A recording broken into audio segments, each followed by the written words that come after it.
myself reasons to live, but I really can't think of one thing. I drive around, I walk around in circles, 'cause I got no sense of direction. I guess I've got no sense at all. All the umbrellas in London couldn't stop this rain.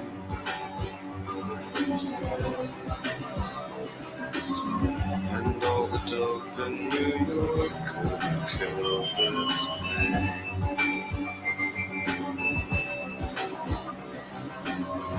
And all the money in Tokyo couldn't make me stay.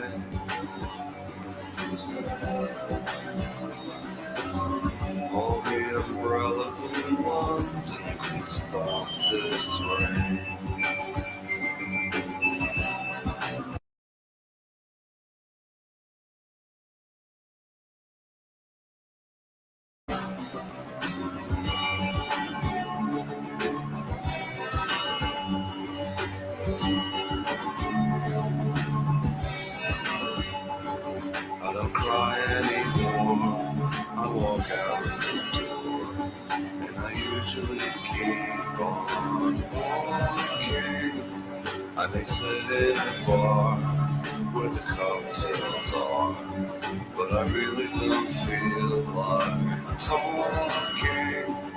I ride around,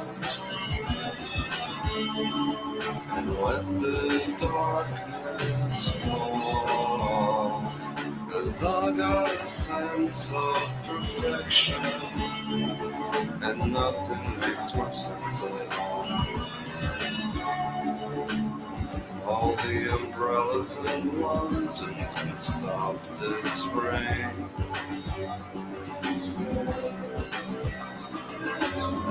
And all the dope in New York couldn't kill this man.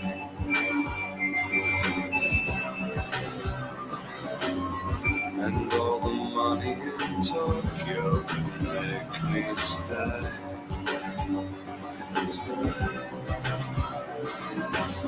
All the umbrellas in London can stop this rain.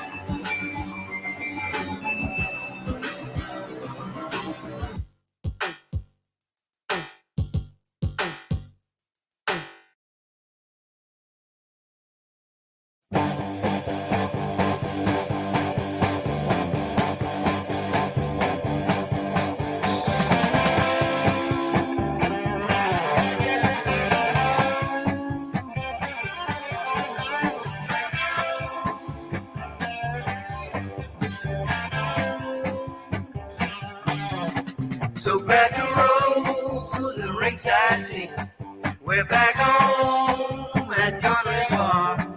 The blonde girl with her tattoo, red and wine, cokes of boiling. Oh, my Susie, why did we ever start? It's running now, you never know. Virgin, goes in the dark, goes in the dark.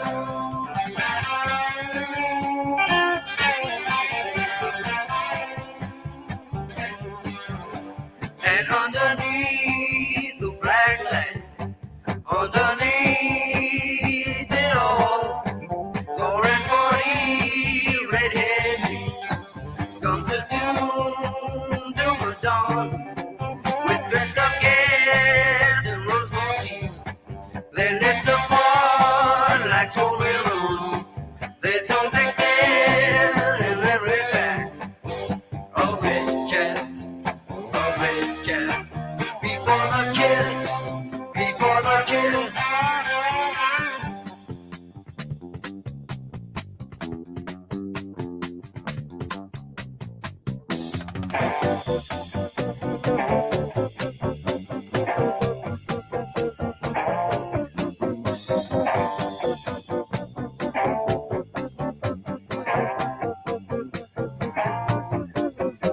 Those like Flint window panes and endless shadow bar. The honest boys have gone to work to stop big deals behind that bar. While outside on the turnpike, they got this new hit tune. Thrills become as cheap as gas, and gas as cheap as thrills.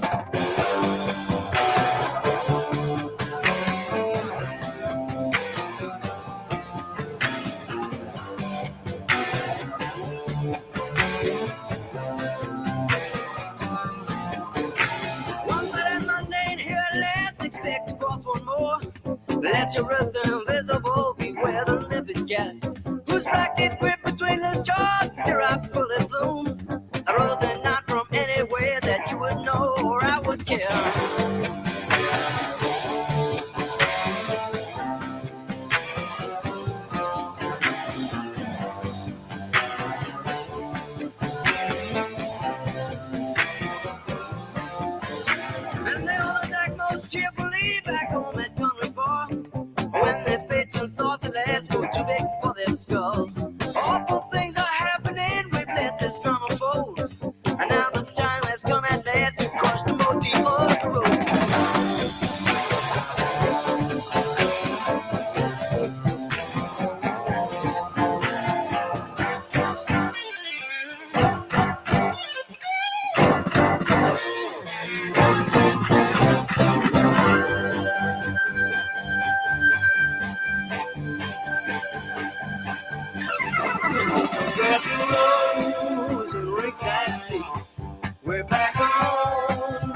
Oh, my Susie, why did we ever start? It's morning now, you never know. The gin goes in the dark, goes in the dark.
We're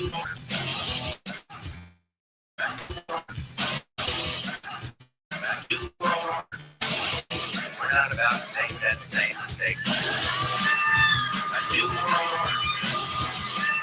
I do more. I do more. I do more. I do more. I do more. I do more. I do more. I do more. I do more. I do more.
All right, enough of this nonsense. Sorry about the delay. Whoa.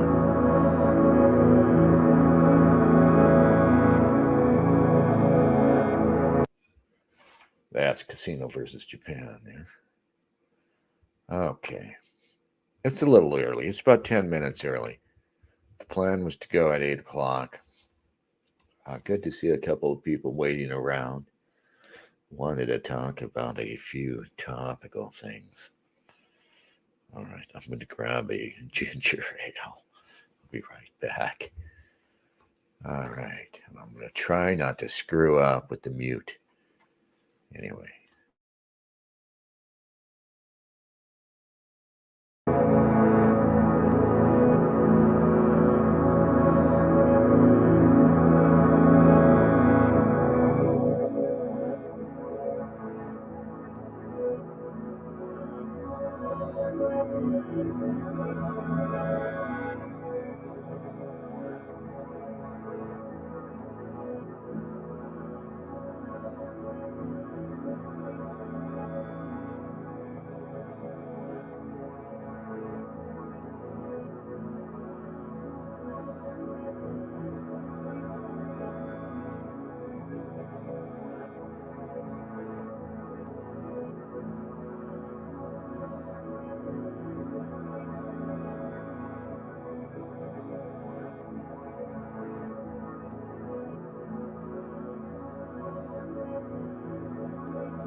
All right, enough of that.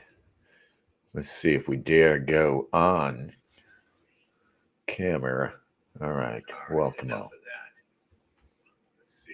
Turn that down.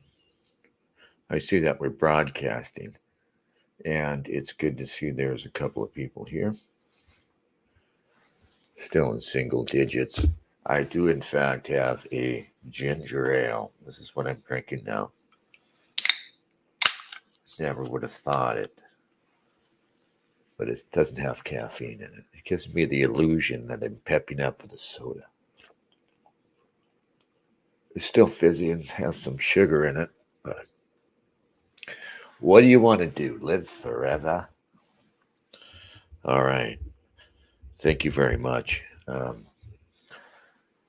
It's early, so we'll get into the subjects proper once 8 o'clock rolls around. Jay Walker, if you're on the scene, could you say so? Frederico, welcome. Do you speak Portuguese? Is that what it is? Are you in that part of the world? What is it, Brazil? They speak Portuguese? Where is that quote from? Alive, he cried. Is it the Doors, or is the Doors were quoting somebody, right? I don't know where the quote's from. We're not going to get into the subject proper until 8 o'clock. Not that I have anything prepared, but maybe we'll do some fake, do the usual. Usually I'm muted and I'm opening, and then I have to start over because I was muted for about a minute. Portugal? So you speak Portuguese, right? And you are from Portugal? That's awesome. Portugal sounds so awesome. Yeah. It is The Doors. It's from Morrison's poetry. Never liked The Doors. Never liked the sound. I never liked the preponderance of that Hammond organ, whatever that is. The organ player was the main creative force behind it. And what's his name? I'm never into that Jim Morrison vibe, but he provided the charisma, obviously. The Frederico, I wonder if you like the movie The Doors. I think it's pretty cool. Oliver Stone made these movies, probably starting with Sandinista he made in the 80s. Kevin Grace told me. He said, man, that movie's like written on some coke bender or something. And Kevin's a guy who's never fucked with anything. But he's right. And I thought, you're probably literally right. That I think he was on coke, Oliver Stone, from the late 80s through much of the 90s. I wrote some pretty good stuff in his manic coke phase, like the movie The Doors, which is just, over the top scenes after the other of Morrison devolving behaviorally. All of a sudden he's in a car, and this is a true story, I guess. All of a sudden he's in a car, he's got a babe on his lap, and he's drinking, and he's tearing through a parking lot, and he slams into a cop car. Just awesome. Or he's having a fight with his girl in a party, and she's trying to stab him. The band did not like the movie, says Frederico. Well, they probably didn't give what's-his-name credit, right? It was the organ player, played by McLaughlin, whatever, right? In the film. Probably didn't like it. He probably liked to have control over the narrative. Oliver Stone was going to do his own thing. Oliver Stone took a Tarantino script before Tarantino was huge. He could write his own ticket there in Hollywood, right? And made Natural Born Killers, which is a evil, brilliant movie that maybe was what just broke Oliver Stone finally. Over the top, out of control, bouncing through really like joyless satire, right? Just experimental fucking stuff. Crazy movie. Yeah, it's a couple of minutes before 8 o'clock. I wonder if Jaywalker's here, because I wanted to talk about the fight. Sean Strickland versus Duplessis was surprising, right? Is anybody following this? Are there any UFC fans out there? I watched the highlights. I don't have time to watch a whole fight, and I don't approve of the whole thing. Sports, ball, sports fisticuffs, any of it. But I thought if Duplessis won, he was going to, as Jay Walker said, ragdoll our guy, Sean Strickland. But it was a close endeavor, and many are saying Sean was robbed. Sean is, after all, the champion, and it's hard to imagine. Maybe Sean was, in fact, robbed because of what he's been saying, and he's been out of control from the point of view of, media and gatekeepers and just everybody. We talked about it a little bit. That's why I was looking for Jay Walker, but Jay, you're not there. Yeah. The band The Doors did not like the movie The Doors. It didn't open any doors for them. Yeah. Anyway, our guy Strickland, he went to Canada. I think the kid plays it up a little bit too much, but he's obviously reacting to the attention he's getting. It's not that he's at all disingenuous, but he's probably still pretty naive. maybe Sean Strickland doesn't know what's in store for him, right? What happens when Sean Strickland starts talking about you know who? All right, guys, here's the story. You kicked out of 109 countries, right? I mean, it's over. Then, let's talk about the cojones on Dana White et al. Then it's over. But we are so close to that sort of thing happening right now. We're in an exciting and frightening time because narrative control is spiraling out of control. And it's not necessarily a good thing. I mean, perhaps narrative control is a necessity. And that's what the elite, and one of the many things the elite looks at me and thinks, yeah, Dennis, you dopey plebe, you, you think that power shouldn't come from the barrel of a gun and all this other stuff. And you think that there shouldn't be some fucking control over what is said out there. You think that free speech is still tenable in this post-technological society. One of us, they say, is going to control the narrative. It's going to be us. We don't want to say that still, but I don't like to whinge about so-called niceness of conservatives. Who are the conservatives? I was calling myself that, and I guess it's a sort of a slur now. But I wanted to talk to you about. Let me see if I can put my notes up here. All right, StreamYards. It's so bulky to me. And I think I can do this. Excuse me.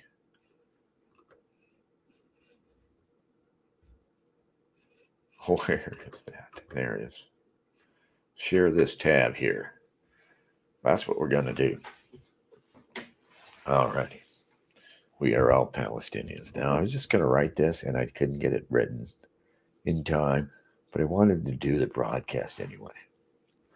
And I'm still trying to just process everything that's happened from October 7th and write about it, but I never can write anything anymore and haven't read for maybe a year.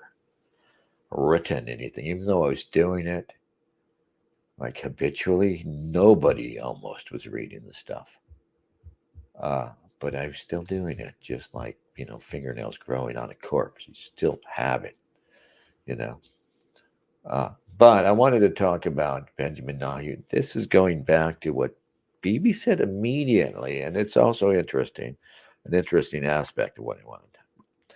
Right after the attacks of on October 7th, Bibi said the usual, not the usual, I'm sorry, he said what we know now, what everybody's talking about is, we've got to fucking obliterate the Gazans, and they're all Nazis, and, no more Mr. Nice Guy, as if they've been Mr. Nice Guy all this time, and now we have carte blanche and everything else.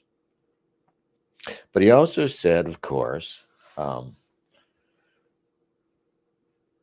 he said that this was, I'm referring to, let's see if I have it here. Let's share this tab. I couldn't even get, I don't know how, because I'm such a boomer, to get the Wall Street Journal op-ed that Bibi wrote right after. And like I said, it's weird that he had this whole narrative ready to go. But right after October 7th, he wrote an op-ed for the Wall Street Journal, in which he outlined his quote-unquote prerequisites for peace, quote-unquote peace.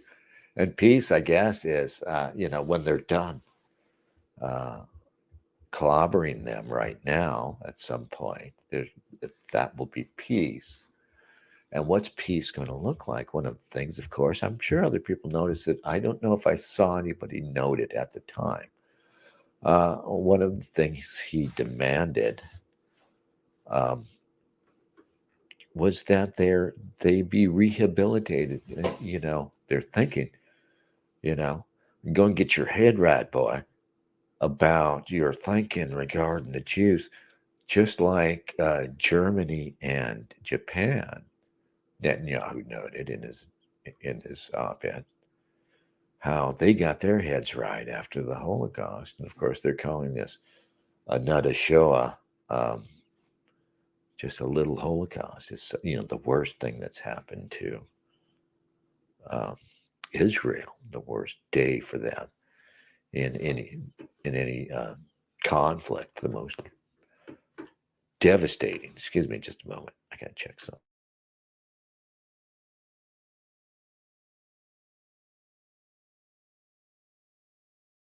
That was literally is this thing on moment. All right. But anyway, here's the Hill's synopsis at the time. In demilitarizing Gaza, Netanyahu said Israel would need to retain, quote, overriding security responsibility over Gaza, unquote. I dismissed the possibility of the Palestinian Authority overseeing the territory. Um, needless to say, he also said it will require establishing a temporary security zone. So anyway, he's laid it out that we're going to take over Gaza.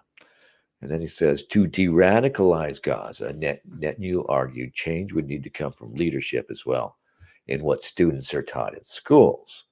He said he believes the change is possible, drawing on recent successes in forging the Abraham Accords. Oh, bullshit. And he goes on, successful de-radicalization took place in Germany and Japan after the Allied victory in World War II. Today, both nations are great allies of the U.S. and promote peace, stability, and prosperity in Europe and Asia, he wrote. Oh, come the fuck on, right? But anyway, this is obviously viewed in light of the other explanation that the Zionists have for what's going on is that, well, the Palestinians are just naturally Nazis and hate us. It's just that old black magic, anti Semitism, inexplicably rising up.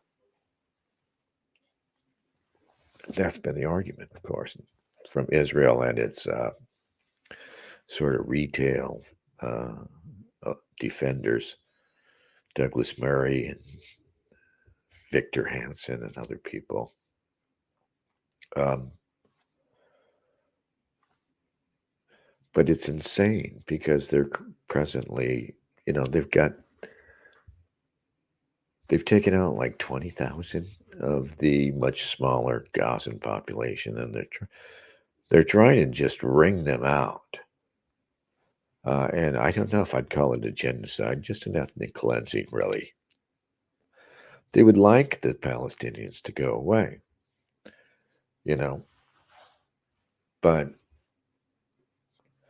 they don't really give a fuck about Benjamin Netanyahu offering this now is like a fucking sick joke that we're going to de-radicalize you like we did the Germans. My joke has always been who won World War II? The Jews. I think it's obviously more true all the time. That's an old joke of mine. But for a powerful nation to demand re-education of a population at the same time it's waging a war of attrition against them, if the model is Nazi Germany and Japan, I'd say the power dynamic here is a little bit different.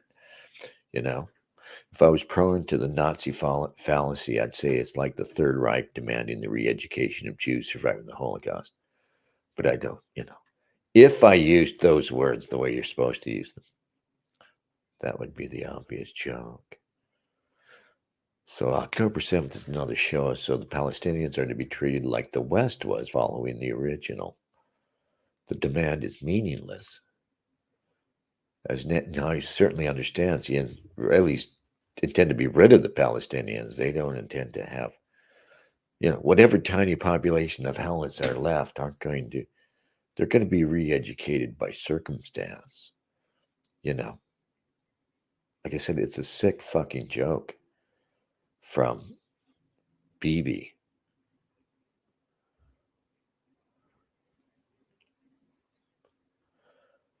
Once they're gone, once they're out of the land in any significant numbers, they just become subjects of the general narrative that's currently teetering and threatens to fall apart. And of course, you combine this also with the Amalek narrative. Here's what Bibi wrote. You must remember what Amalek has done to you, says our Holy Bible. And we do remember, and we are fighting. Our brave troops and combatants who are now in Gaza or around Gaza and in other regions in Israel are joining this chain of Jewish heroes, a chain that has started 3,000 years ago from Joshua ben Nun until the heroes of 1948, the Six-Day War, the 73 October War, and all the other wars in this country. See, the thing about Amalek is anybody can become Amalek, right? That's what Bibi's doing here. So anybody who offends enough, and I think it's crazy, this idea that if Hamas is brutal enough, if they commit acts of terrorism, their cause is negated. I don't think like that at all. I think terrorism is almost always engaged in by people who have suffer from an extreme power differential but refuse to give up. I don't know if the Palestinians are awful. They might be. I don't want to be naive about it. But the whole narrative that, again, Douglas Murray and others indulged right away, and 10 years ago would have worked a lot better. This idea that the Palestinians are attacking Israel because, that's how them Arab Muslims are. Are they Arabs? I guess they are.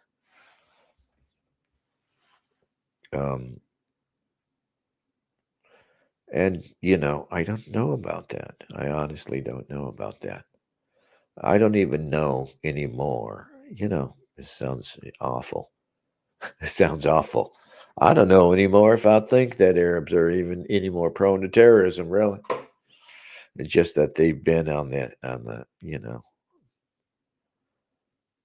I mean, I don't see the thing about radical Islam is it would never. It was not a thing before the 50s. It wasn't a thing before, really, before the creation of Israel. It wasn't an issue before oil became such a huge industry that we were, deposing people like Mossadegh in Iran. What was that, the 50s? Yeah. The thing is Israel miscalculating with this? Because they still have us on a leash, really. But is Bibi's political need to satisfy the Israeli public's need for bloodlust, but his own political need to take advantage of this? Is that going to bring his nation to the brink? I mean, if Bibi wasn't in the position he was in, if he wasn't, if the conservatives, if the right wing in Israel wasn't as strong as it is, would Israel know better than to push this hard? We're going to fucking get away with, just clobbering the Palestinians in front of everybody. And we're not going to expect to lose position, to pay anything really for it, after, like the aforementioned Abraham Accords, which were for them were, a good warming up of relations with the Arabs. Yeah. The Arabs, that's what we used to call, when I was a kid in the 70s, we had some Arabic taps. I don't know what they were, they ran the 7-Eleven. And we called it the 7-Eleven. It was it was a 7-Eleven. Now there's 7-Elevens everywhere. It was that Then it got bought out, apparently, by this family, this crazy immigrant family that all lived in an apartment building across the way. They all were jammed into a one uh, little tiny apartment across from their liquor store that they all ran. And they had one guy who was just almost like developmentally disabled. Sweetest guy. We called him Lurch, after Lurch on the Addams Family, because he kind of looked like that. He was this tall, lanky guy. Something was off with him. He was really tall and lanky, though, and had long face. And was a little dull-witted, but yeah. But the sweetest guy, yeah. But we had problems with them just because. Really, we were kind of the assholes, frankly. We called them the Arabs. Anyway, they're probably still there, man. I bet they're still there. I bet, and in Norwalk is right over there. I bet if I went there, they would still be there.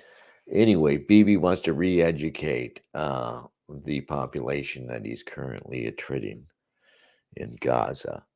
And I say it's all a sick joke, and we should tell him and his country to go get lost finally. You know? That's all I'm saying. Whoa, Dennis Dale, full screen. You don't want that shit. That's too much, Dennis. Oh, here's something that I don't know got any attention out there. I think this is a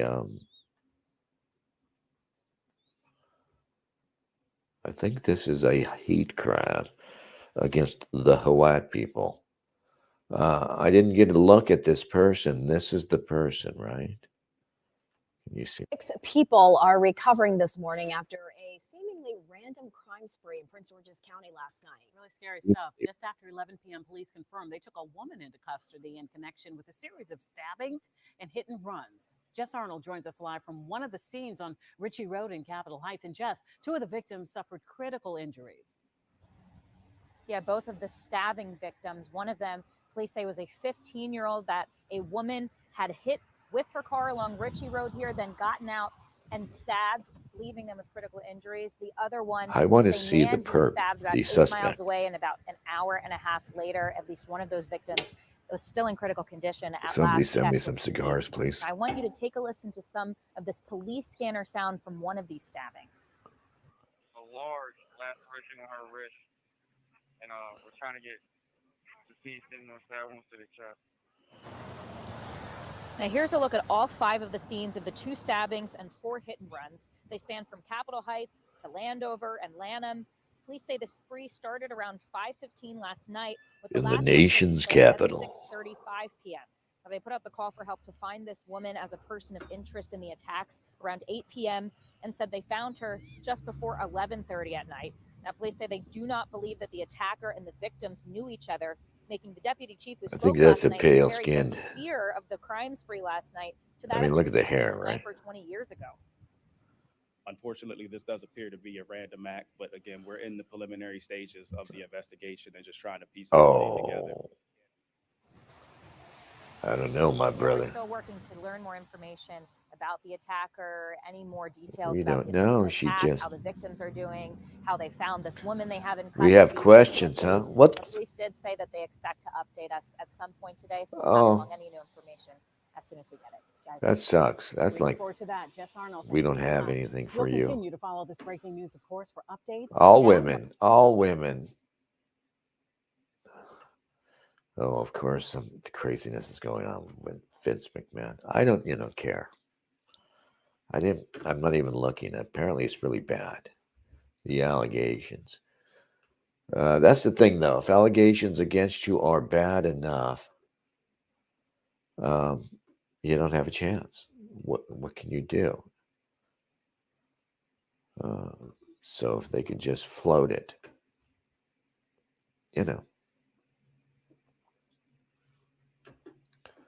All right, here's a tab to share with you.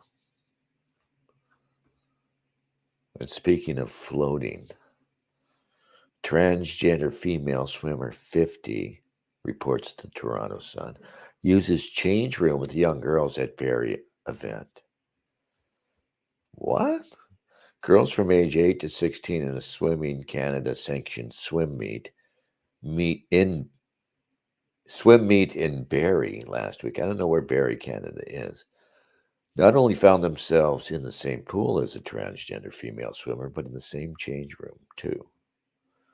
Parents confirmed that the person in question changed in and out of a swimsuit in the women's locker room at the East Bayfield Community Center during the December 1st Trojan Cup. The girls were terrified, said one parent of a child involved. Yeah, imagine that. It's like somebody's fucking with you, right? How could he identify as younger? I don't understand. That's what they seem to be saying here. And mortified. From the changing area where parents put up a makeshift towel tenting apparatus so no one could see their daughters and they could not see the person with male anatomy changing with them. How in the fuck could this be allowed? I don't believe it. I just don't believe it. They got into the pool to race against this 50-year-old who was competing in several categories.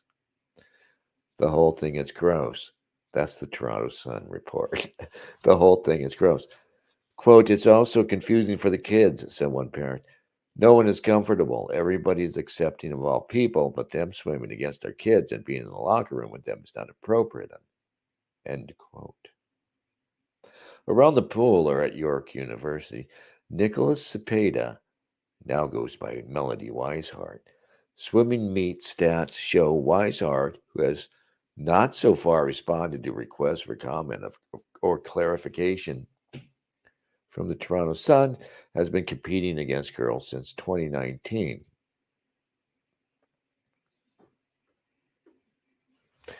So I just Googled the name and I found Melody Weishart. This is the guy, right? Do we get in trouble for saying that? This is the dude. Is Melody Weishart, PhD, formerly Nicholas J. Cepeda, professor, York University, Department of Psychology. Melody Weishart heads the Cognitive Flexibility Lab at York University.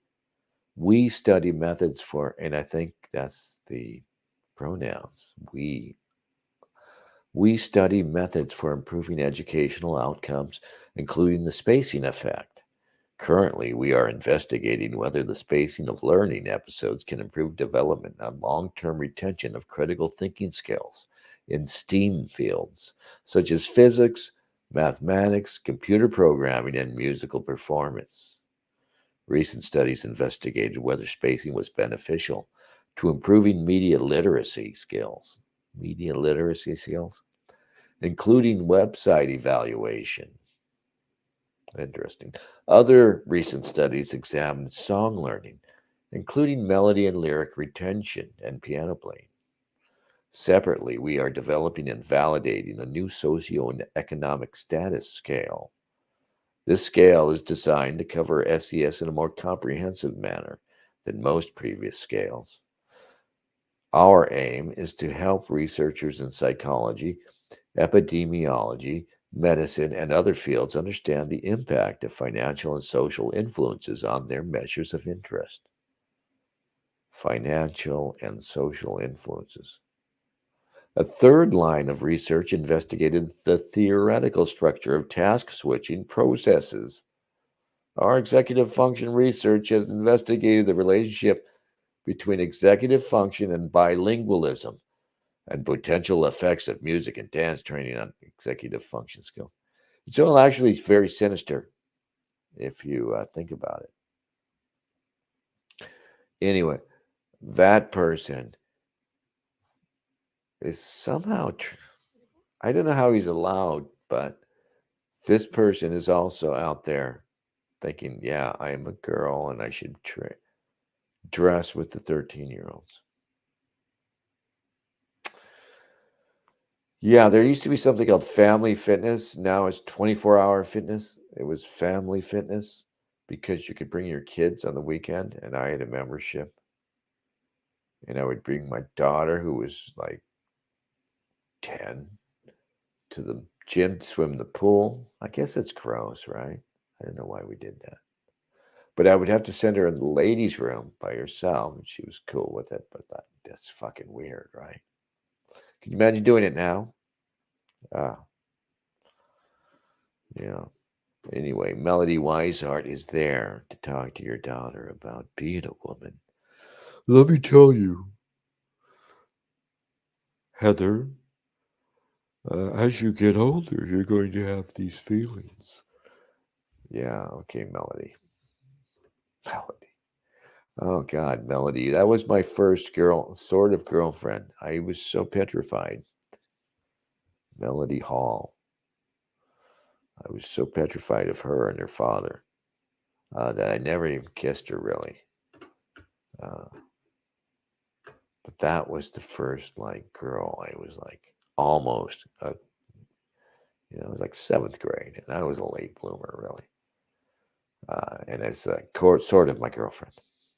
And I would just stand there like an idiot, blankly standing there. A couple of years after that, she would have been in trouble, maybe, but not really. Okay. Oh, yeah. I don't mind stash list, Dennis.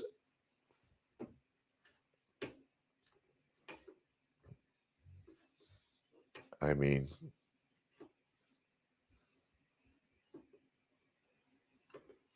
I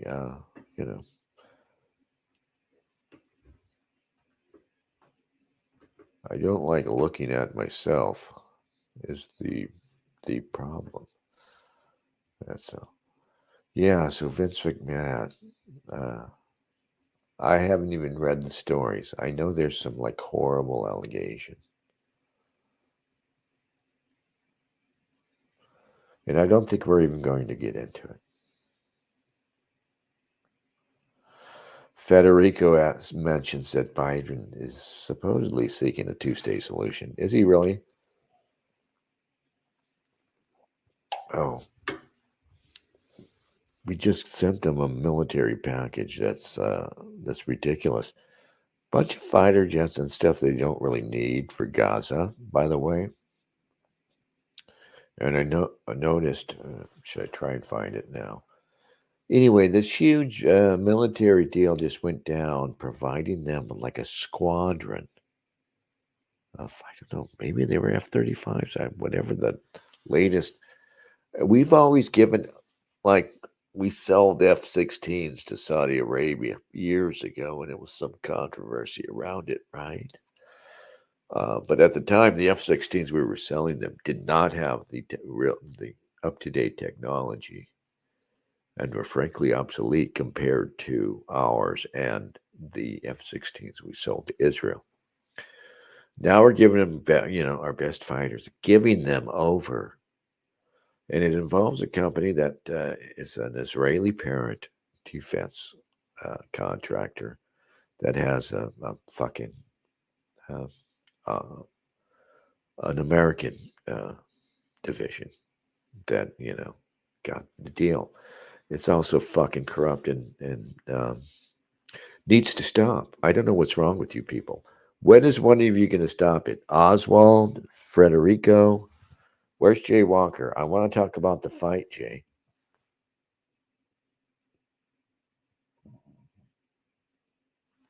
I need to know that somebody else wants to hear it. Yeah, I watched the highlights to the Sean Strickland and Duplessis fight. I think I already talked about this. It was an ugly fight to watch. It was no fun. Somehow, no guy really came off looking that well. Duplessis' awkward style forced them both into looking awkward, I think. And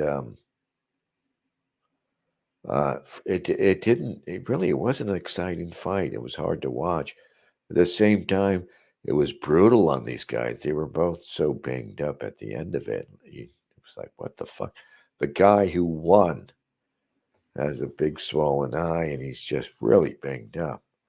It's amazing how banged up these guys get in freaking MMA. because they won't get that far in boxing before they get knocked out somehow. But somehow in MMA, guys will take all this abuse.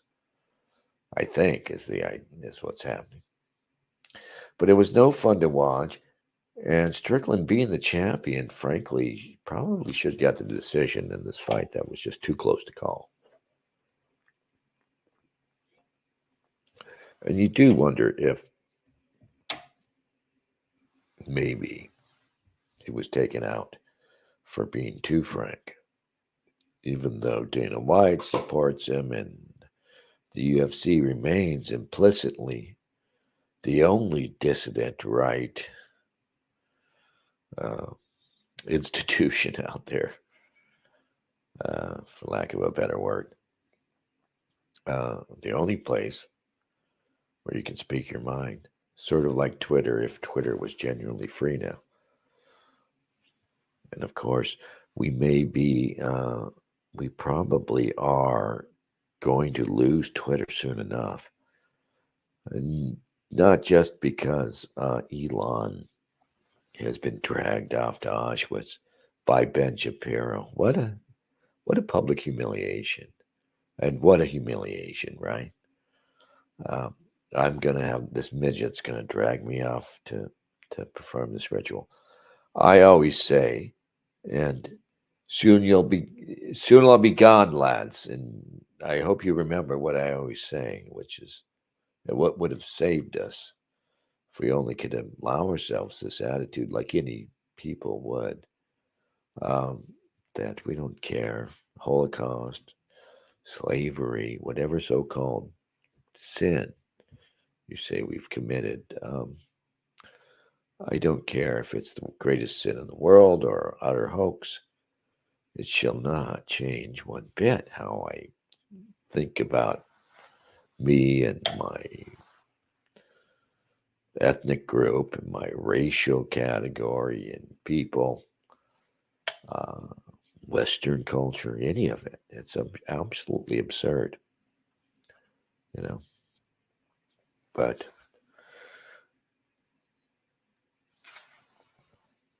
nobody listens. Yeah, well, here's the Daily Mail. U.S. Embassy in Bahamas issues travel warning to Americans as 18 people are murdered in broad daylight in January. In the Bahamas, huh?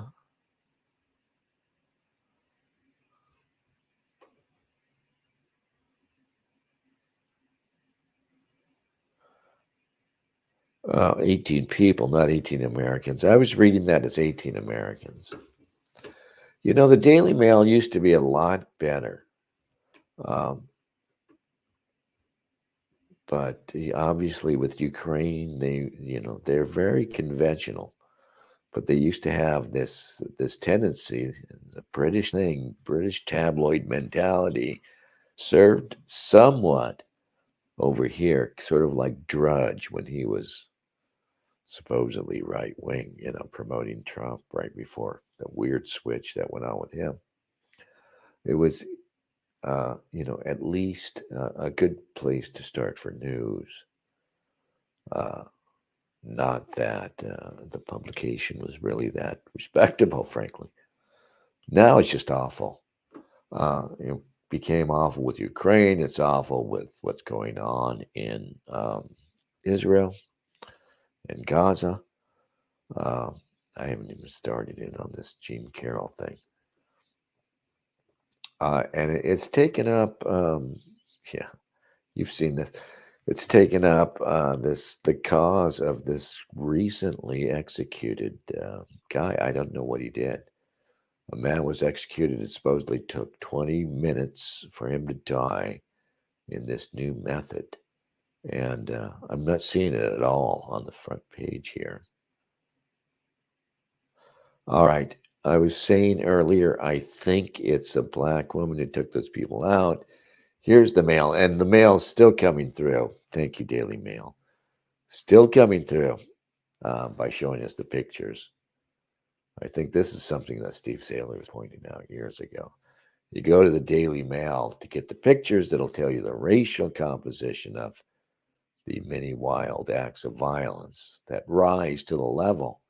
And I was speculating earlier that we had a fair-skinned black woman as a suspect in this spree, this automobile and stabbing spree. Baltimore woman Tanae Stallings Brown, 31, charged with attempted murder after going on quote unquote random. And hey, good for you, Daily Mail, for at least putting random in quotes, right? 90-minute rampage in Maryland. Random should always be in quotes now, sort of like reality. 90-minute rampage in Maryland, hitting 5 people with a car and stabbing 3 others, including a 15-year-old girl. Calling to mind that recent event where a grown black woman bashed some pretty little white girl's face in the glass like a 10-year-old kid. The woman arrested over a chaotic crime spree where she allegedly hit 5 people in 4 separate hit and runs and stabbed 2 others has been pictured. Tanae Stallings Brown, 31, was charged Friday with attempted murder after police say she launched into the terrifying quote-unquote random 90-minute attack. The horror began Thursday at around 5 p.m. when a pedestrian suffered minor injuries when she was hit by a car in the town of Capitol Heights, just 10 miles from Washington, D.C. It could have all begun with an accident. 10 minutes later, police were called to a separate scene in nearby Landover where a man and a 15-year-old were struck by a car. I mean, she accidentally nicked the one person and she said, fuck it, I'm going in for a penny, in for a pound. Witnesses said the woman then got out of her car and stabbed the teen, leaving them with critical injuries. The man suffered non-life-threatening injuries. So I guess the man and the 15-year-old, probably dad and daughter, were walking. As a manhunt was launched, officials compared the fear caused by Stallings. So this was going on, right? In the area, at least, the police had declared a manhunt, right? Officials compared the fear caused by Stallings Brown's, hyphenated, just call her Brown, alleged crime spree with that of the hunt for the D.C. sniper in 2002. There she is. She's not very feminine looking. She's not as pale as I thought.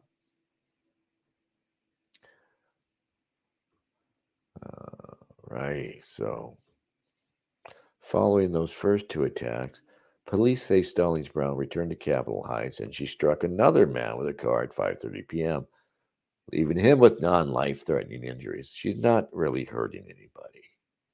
The man told cops that after he was initially struck by the car, the driver turned around and struck him again.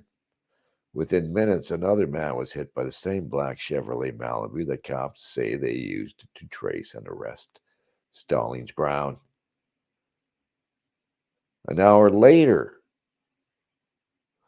the spree escalated as a man was stabbed at a gas station in Lanham after the suspect hailed a taxi and attacked the driver shortly after getting in the car, police said.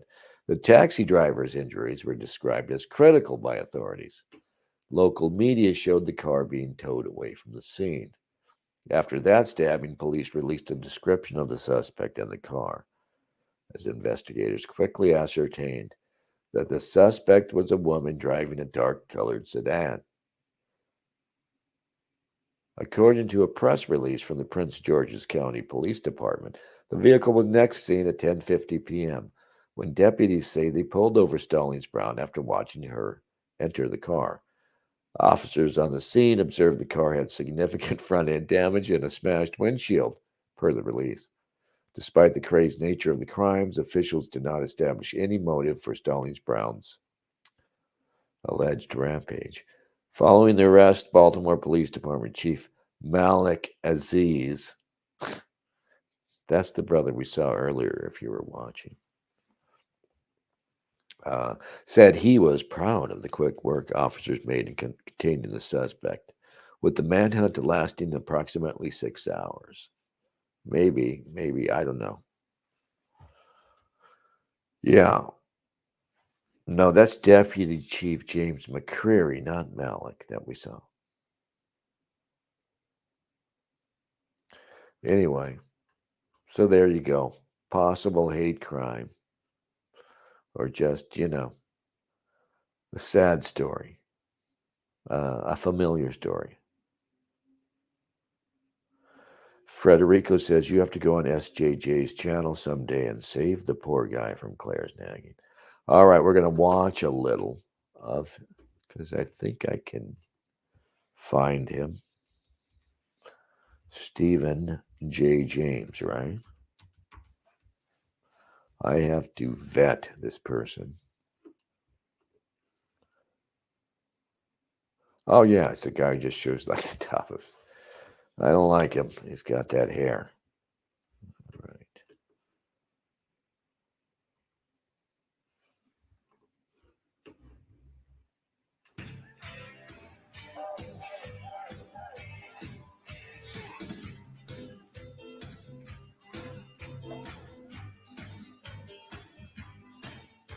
Cause I tear out the pages that I got in these books. Find just some words, take some reward, and show you all the photographs that I ever got to. Scottish Terrier, that's perfect, right? And a faithful 45s now mean nothing to me. And you're a real gone kid. Hey now. What is this?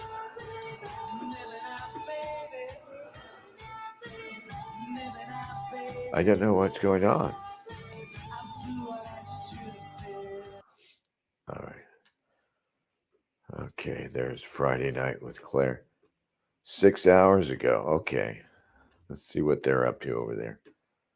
I'll go on there and save them from Claire. Come on, open up. What the hell, man?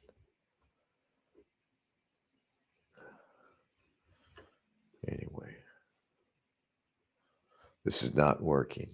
Nothing is working.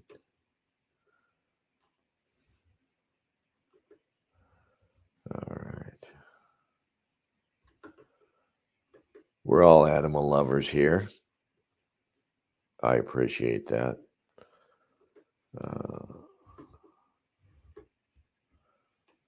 Let me stop sharing briefly.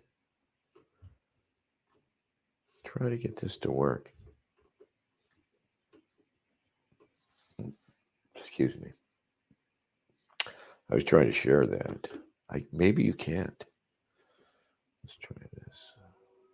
Of course you can, right? Stephen J. James. Let me just open this wide open. See if I'm missing something. It's not letting me select. I'm not seeing the hand. Show me the hand.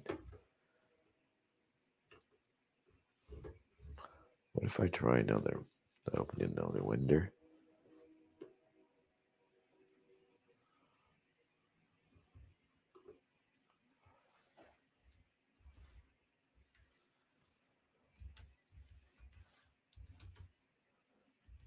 I've gone to a lot of trouble to figure out who this person is. Here it is.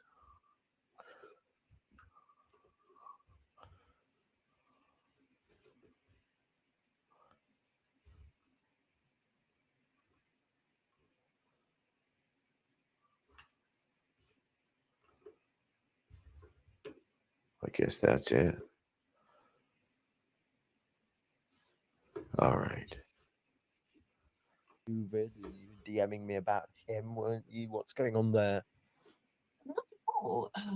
I happen to notice that he's taken on this persona of being rude to you. Oh God, that I'm you already have to fucking accept bored. because the people that subscribe to you and view your videos are obsessed about Jews, and they are prepared to put up with any crap from any Jew in order to satisfy their obsession, and you pander to this obsession, and that's why you have to put up How am I with people being pandering? rude to you.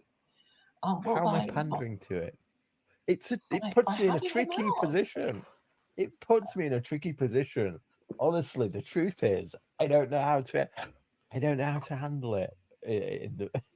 Well, what's your ways, opinion, dude? And I'm saying here's a way to handle it. And Go on, man. Handle it. sensitive. What do you want? Gosh, I was expecting us to go in so deep so quickly. So You're gonna let Claire tell you what kind of show to have, dude. You have to solve your Hey, look, problems Jay Walker's using there. my status Jay Walker, system get over here so we can talk about the fight.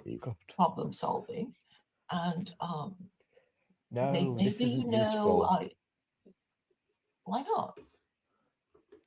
Don't Because you want to? I'm gonna let these guys carry my show for me rather briefly. than to have to listen to him insult you. No, that's not the issue. That's not the issue at all. I like the and guy's your- attitude. either way, your solution. They felt bad for you and then said goodbye. Who felt bad? No, a few people said, "Oh, I can't stand this anymore. Goodbye." That was in the chat last night, wasn't it? I might have And then missed somebody it. said, "Oh, I'd rather listen to Claire." That pleased me. So. Yeah, I'm sure you picked up on that part. Yeah. Look, it's a tricky one with David. I don't. It is a tricky one. So I'm sure he's listening, by the way. So.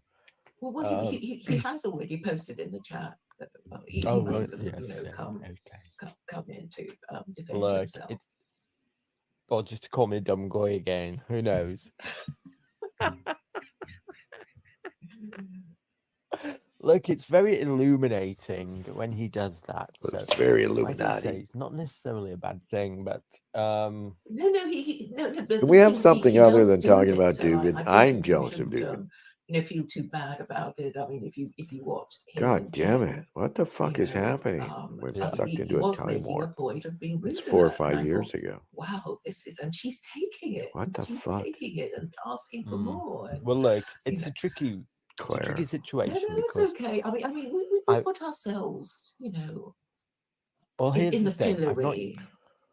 Here's the thing. I've not yet developed a relationship with David,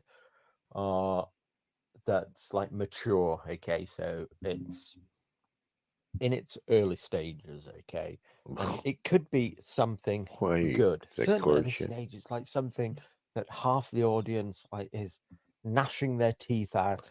And well, it sounds like you're making good this, content with David. Just do it. And I don't know let why her. he's doing it. Don't let this woman tell you what to do. Fucking Claire.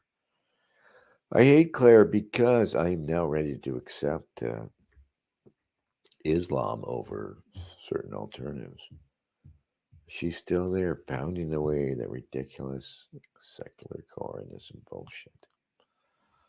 And I'm saying, yeah, okay, Claire, you've got a point. Babe, you've got a point. But does this guy have any more content? Where's the actual content from which he derives these relationships? There's more with Claire. Jewish tunnels with David? That's tempting.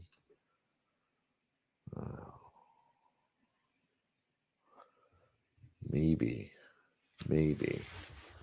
Is there somebody else who has something good on the tunnels? Does anybody have? I don't know what the tunnels are, except they're just the most sinister fucking thing I ever heard. Chabad tunnels. Oh, it was the kids. It was this radical group of kids. Nobody noticed they was tunneling. What the fuck, right? Where's the video, man?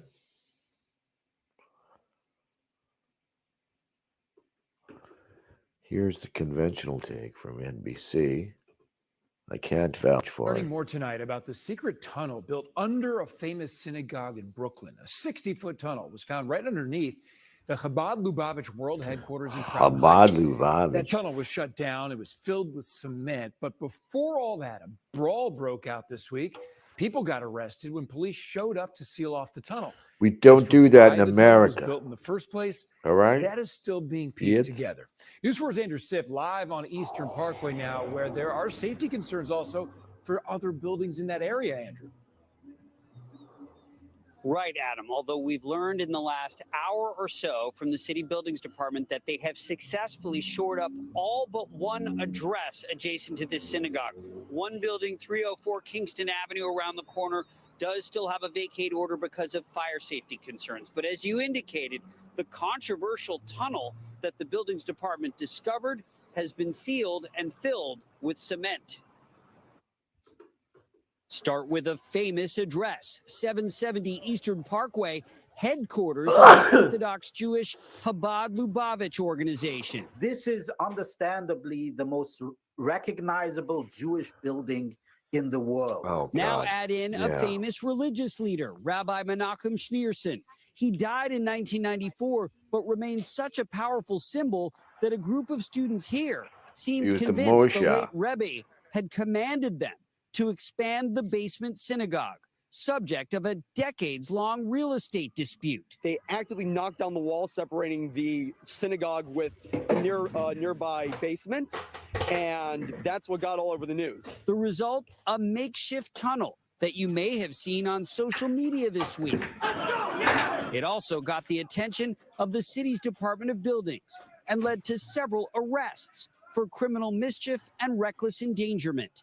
The DOB found the passage 60 feet long by 8 feet wide by 5 feet tall, had no approval or permits, had inadequate shoring, which risked the stability of neighboring buildings, so vacate orders were issued. And cement trucks showed up over the past 24 hours to plug the passageway, preventing anyone from getting trapped down there. All of the buildings that needed to be shored up are in the process of being shored up. City Council member Crystal Hudson said local religious leaders acted responsibly. The Chabad Lubavitch leadership and building management were actually the ones who called the police. She and others also condemned online anti-Semitic hatred that spread quickly when images of the tunnel went viral. It's completely a question of real estate and who controls the property. The word tunnel, because of what's going on in the Middle East, has been associated with large complexes that span entire cities. I think oftentimes when you have a story like this that goes viral on Nothing social media to and the see internet, here. you get all sorts of tropes and stereotypes, and I think that's exactly what we saw. Okay, thank you As for all how that long this underground direction. tunnel had been here, the buildings department said they're not sure what it had been used for, essentially connecting to the All business. right, stop now. Stop, sir. All right. The Young Turks, would they dare go? We'll watch Rogan. The Joe Rogan Rogan won't experience. go there. I don't know exactly what's happening. Yeah, All I let me know tell is you about very bears. short clips that I found on the internet. But the funniest thing is this one guy on Twitter that was saying a while back, I live on a ground floor apartment and I hear Jews underneath me. Uh-huh. And everybody's like, you're out of your fucking mind. Yeah, that's anti-Semitic. Exactly. Yeah. And now he's like, I told you I wasn't crazy. But this guy's just... But what are they doing? Like, Fucking I heard that they hired Foxman shows up, right? It was this man. This man is an anti-Semitic monster. No, I'm just swearing to you. I'm hearing these Hebrew coming up through the floorboards. people to build like this tunnel, and they were You think they were ghosts, man? It would be so fucking scary. hanging out, and like the people would live there for like 3 weeks. These like migrant workers were just digging this tunnel, and they stayed there for 3 weeks. But what's the purpose of it? I have no idea. Oh, I have God. no idea. I don't know Let's anything. talk about bears again. I love you, Joe, but it's funny how he's Learning more tonight about the secret. bears, just like the guy from The Office was always humorously obsessed with bears and their, their prowess and habits and everything else. Yeah. Right. The day was A born. secret tunnel in New York City synagogue. Yeah, why are there Who's a bunch this of like person? tunnels with like Jews in them in NYC in New York? What the fuck? No, I didn't even believe this. Look. Oh, God. They got him. Look. Why are they cheering when they? What they is don't this? like. Look at them all. Oh my God! Look at him go. This is crazy. Why did this happen? The tunnels are. I don't know why that guy's narrating the way he's narrating. Look at this. Why the There's the fuck were they tunnel. doing this? You need full. What's going on in those tunnels? No, it was some religious thing. They needed to connect the two buildings to make it official that they're part of the same complex. Really, it was some bullshit like that. And of course, that's where they send the slaves. It's like all along the Watchtower. That's where the women came and went. There were servants too. Written by a Jewish guy. Do you think Claire is mentally ill? Asked Spengler. No, I don't. She's kind of mentally ill. I mean, she has this obsession. It's weird.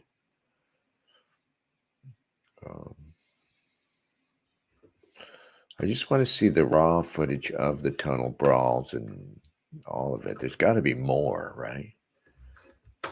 And I'm watching the Young Turks. Hey, Anna. I wonder how she's holding.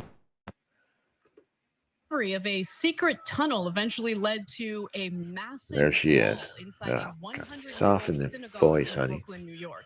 Known as 770, the synagogue Take the edge out of your voice, darling, and make yourself more agreeable. Now, luckily, no injuries were reported from this brawl, believe it or not. But what the hell sparked it? What is behind the brawl in the first place? What got people so fired up? Don't curse, well, young it was lady. all over the There's the discovery guy. of a tunnel and an attempt This is so by crazy. authorities to Imagine fill seeing it with this. cement. So you see a gentleman coming out of that tunnel.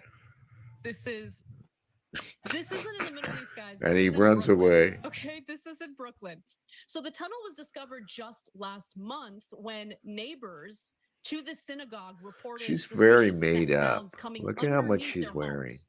They're like, there's some stuff happening under our got a homes. We lot don't know what on this the is. So they eyes. reported to the authorities. At that point, the tunnel is discovered. They discovered it in late 2023 when a project to upgrade the building or the building's plumbing was underway.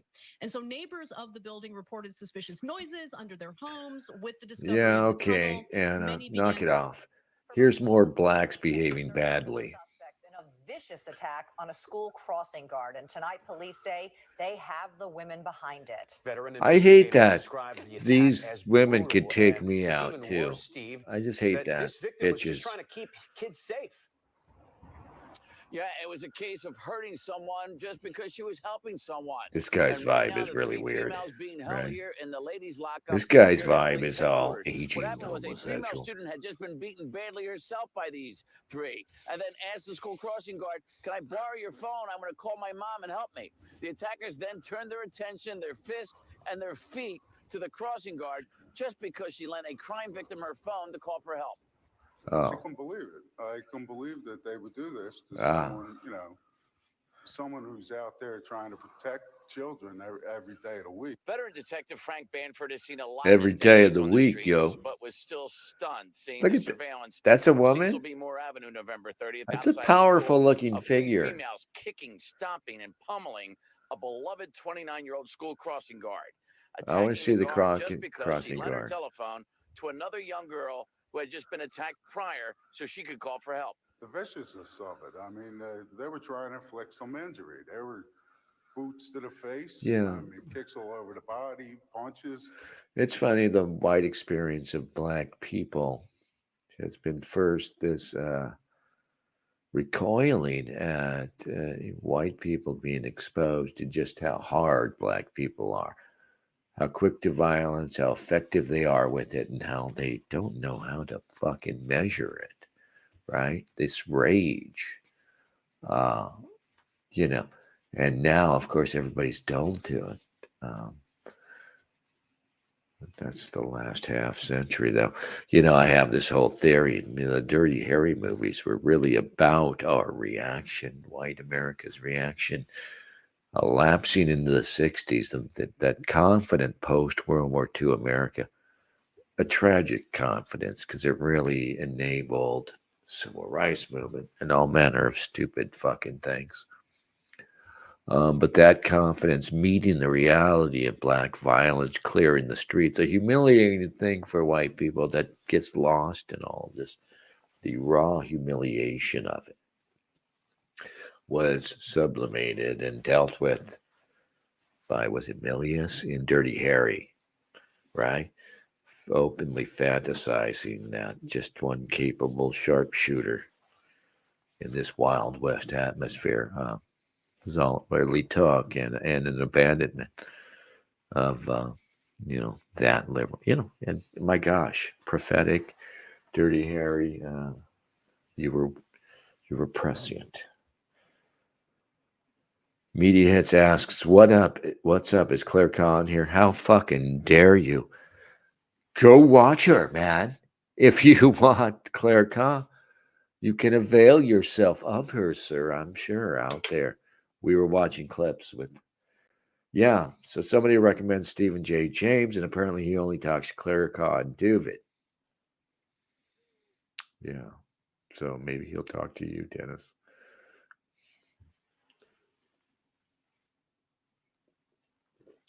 And we talked about more important things earlier. Yeah, and it was on the subject of black hate crimes. And the ongoing assault on order. For a couple minutes. It's horrible. So go away, Tries Media to Hits, get you on the bastard. bus, the 33 bus, to get away. They drag her off of the bus, drag her to the ground, start beating her, punching They her. don't know kicking how to her let off. while she's on the ground. We didn't put that video They'll out. go as far as they But after think they seeing can the get worst away in with. people, he soon saw the best from the public. Can't believe that's a rarity, woman. police say. Cooperation And there's from snow on the high ground TV out there, attackers. getting your We ass put out kicked in the something snow. on social media. Within 2 hours, we had multiple phone calls identifying these 3 individuals. Police got the names from tipsters, then got all 3 in custody. Tipsters and 18-year-old hipsters. Destiny Sanders, 26-year-old I want Imani something in the Thomas, chat. and the third, a 15-year-old student who turned herself in with an adult this afternoon. Oh my Even if it's anonymous, 15-year-old. to speak up and get rid of all this violence. Oh, we got to stop, my brother. The discovery of Oh, a- God damn, that voice. Sweetheart. Please. My goodness. She really needs to soften up. It's not going to happen.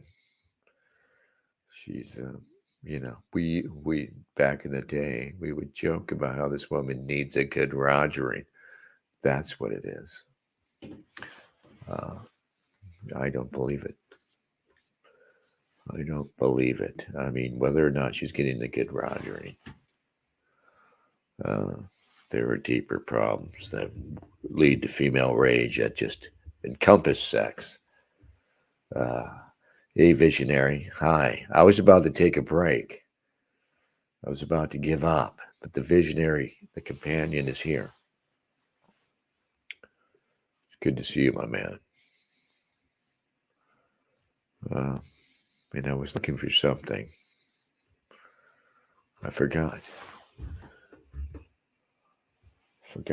I totally forgot.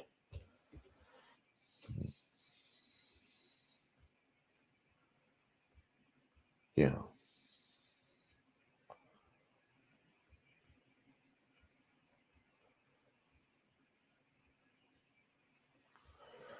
I've got to get something to eat. I've got to take a break. I should have eaten before. Maybe we'll watch more of this. Tell me Stephen James has more. That tab's not going to work. It's funny how this works. I have to open it up again and again.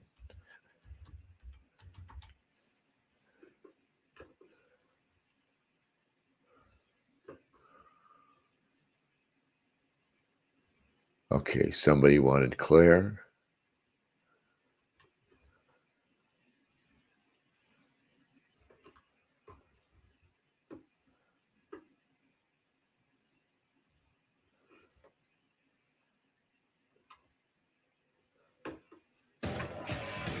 This is his opener. All right.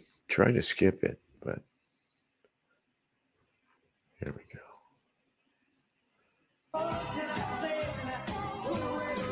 I'm going to check out momentarily. Trying.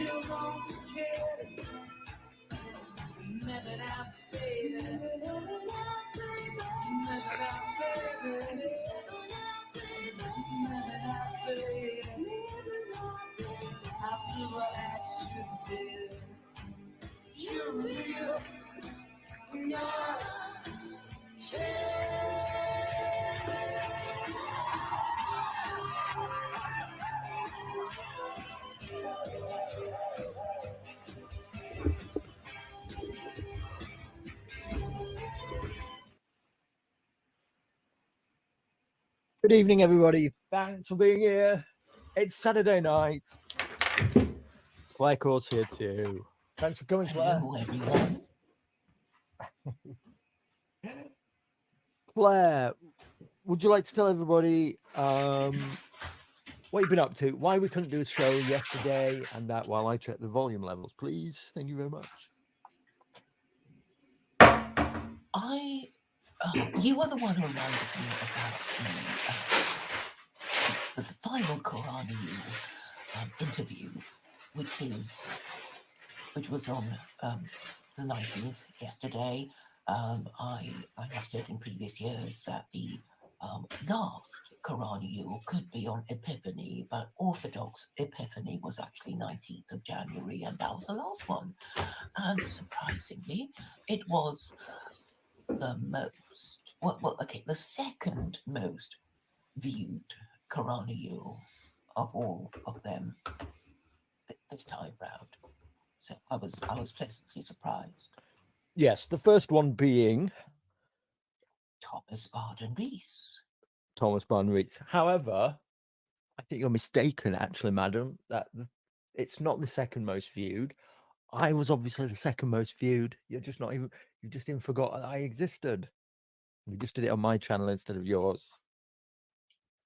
Oh yes, there was something featuring you, but it was the what do you Yeah. call it? The introduction, A preview. the preview rather than. Oh yes. Well done. Yes, I was thinking, why is Stephen not as many as UK Steve? But okay, I'll check the actual numbers. Do you remember offhand how many you got? You can look it up on my phone really quickly. I think it was quite popular, actually. Let me take a quick squiz Well, Thomas here. Barden Rees had 460. Well, look, it's actually gaming the system because I ended up being the winner, but it was on my channel with the bigger view count. So I got 490 on my channel. Oh, you got more than Thomas Barden Rees. Well done, well So done. I won. I win. I'm the winner. Okay, congratulations. But it's not a fair contest, is it? Because everybody else was on your piddling little Odyssey channel that not many people really know about, do they? So I suppose you have to cut me out of it. Yeah, I should also mention that the second most popular, sorry, the third most popular one would be Snorkel Blog, who which is 143, but that is still more than Andy Nowicki, who has 74. So that was a bit of a surprise. Yes. So you mentioned Snorkel Blog. He's actually been in touch. He wants to do a stream. Obviously, the schedule is a nightmare in order to be able to work something out with somebody who's living in Japan.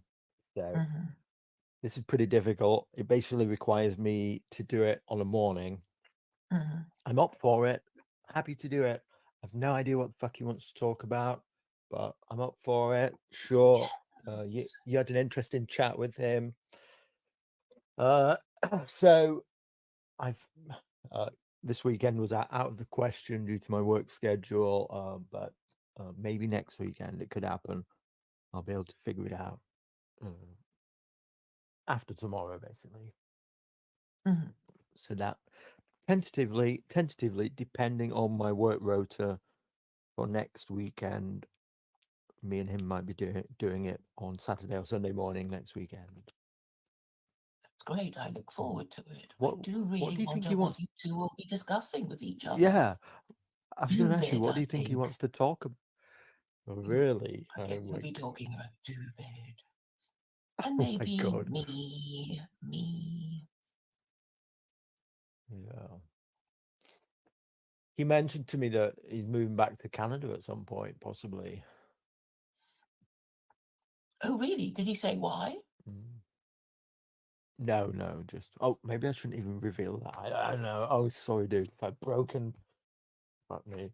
Well, I mean, he Maybe I sort shouldn't of have said that. said it online before anyway. Oh, And he's good, only good. thinking about That's it, good. so I don't think it's anything. It's any big deal. Okay. I mean, That'll be it's interesting to surprising. find I out don't then go, if that. ooh, really? Yeah, if that's public knowledge, that will be interesting to ask him about. Why are you getting out of Canada? Japan, I suppose, which everybody believes is the ethno state to end all ethno states. a trad society in waiting just for us to go But over and live Japan in. is also a broken society. But I guess, you know, because we don't see the ins and outs of it, we don't really notice. Do you watch Black Pigeon Speaks? Because he's in Japan. That's why I mention him. He's also got a Japanese wife. Do you know that for certain that he has a Japanese? I know he has yellow fever, of course. Because he did like like I'm not blowing any cover here. He's obviously doing like travel vlogs all over Asia or something before he started as doing Black Pigeon Speaks, like alt-right content. So the natural assumption obviously is yes, he's got the yellow fever. But how do you know his marital situation? Because I don't. I heard it somewhere. I mean, if you said, "Oh, where did you hear it?" I won't be able to tell you, and it was a long time ago. He was doing a whole bunch of streams about it. Okay. Or I thought, okay. I mean, and of course they're all gone, and I don't know anymore. And maybe the situation has changed. I mean, I've stopped watching his stuff because, well, I don't know. They were a bit samey, I thought. Do you watch his stuff? You still Look, watch I'll it? be honest. No, I'll be honest. I don't because yeah, they're like I don't want to speak bad about the guy, especially because friend of the show Michael Delabrock might be listening there in the chat, and he's like real. We there 160 side A.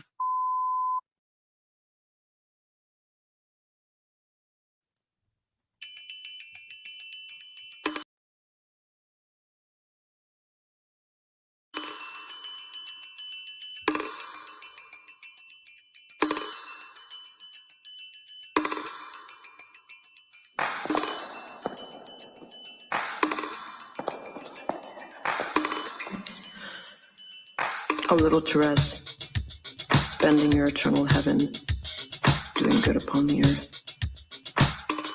I ask, please, pick a bloom from the gardens of paradise and send it down to me as a message of your gentle love.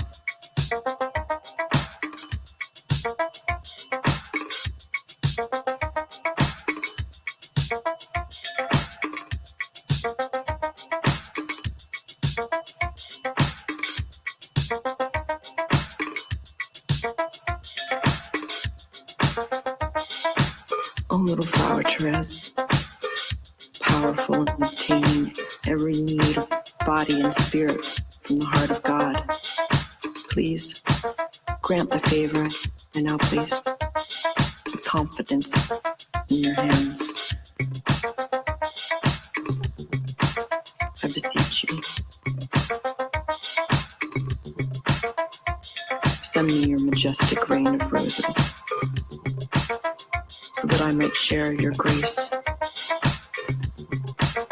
Bless me with blooms of lily, blooms of violet, blooms of buttercup, blooms of lilac, blooms of jasmine, blooms of hyacinth, blooms of honeysuckle, blooms of magnolia, blooms of gardenia, blooms of tuberose. Let fall from heaven, please, the shower of flowers. Let me be anointed with the splendor of their perfumed essence, so that I may see the face of God in all people and all experiences.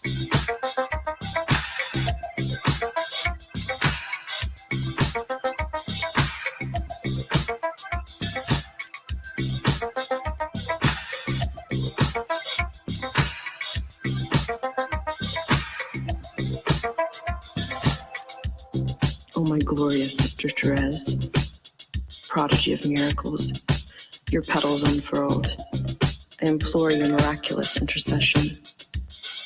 Whisper to me, help me to always trust as you did in God our Father's great love for me, so that in your fragrant path I might imitate your venerable little way and walk heroically, holding the blossom of grace with me each day. Amen.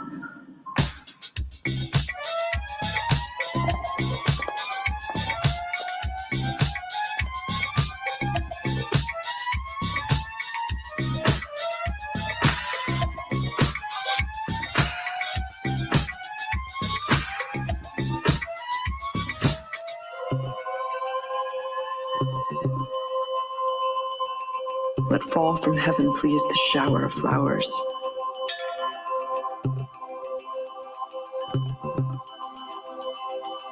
Let me be anointed with the splendor of their perfumed essence,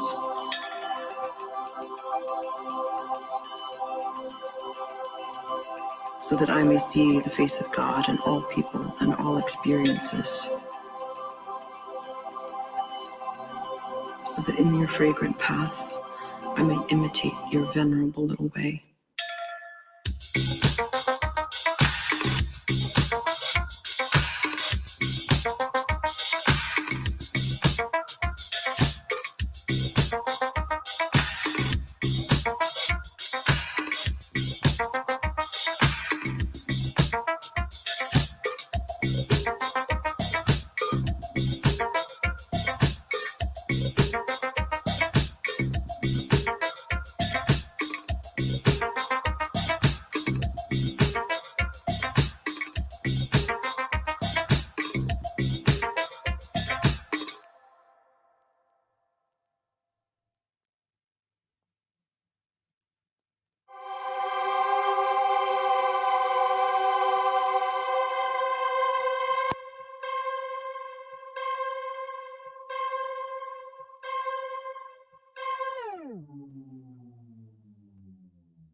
All right. Thank you, Nightmares on Wax. Oh. Come on now. All right. Hey, where are you going, media hits? You want more Claire Kaw? Will that get you to stay? I can't take any more Claire Kaw. God bless Claire, but I don't want to hear it. I don't want to hear it. Like I said, I'm even open to Islam at this point, but I don't want to hear it. Hey, Jay Walker. Tell me, Jay, how do you feel about the fight? Duplessis certainly did not ragdoll our boy. Jay Walker says, no more CK. Who is CK? Claire Kaw? Yeah, she's awful. I'm sorry to subject you to her. Mm-hmm.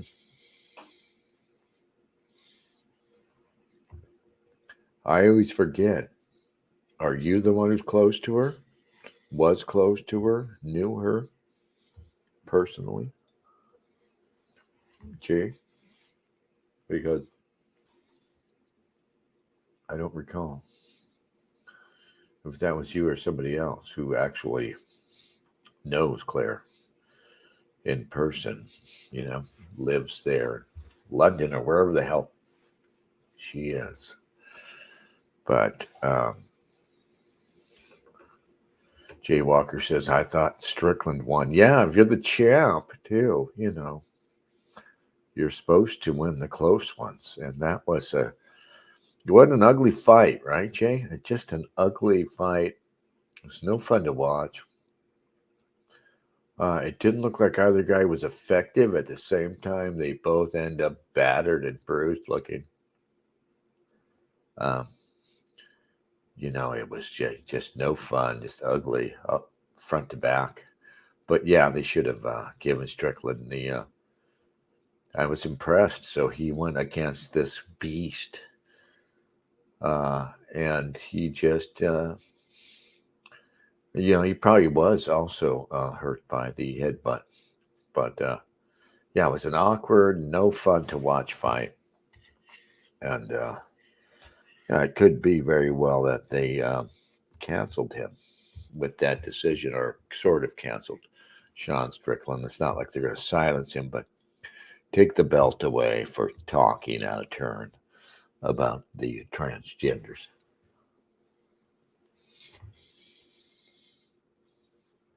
Recall that Dana White once said he wasn't going to let women fight.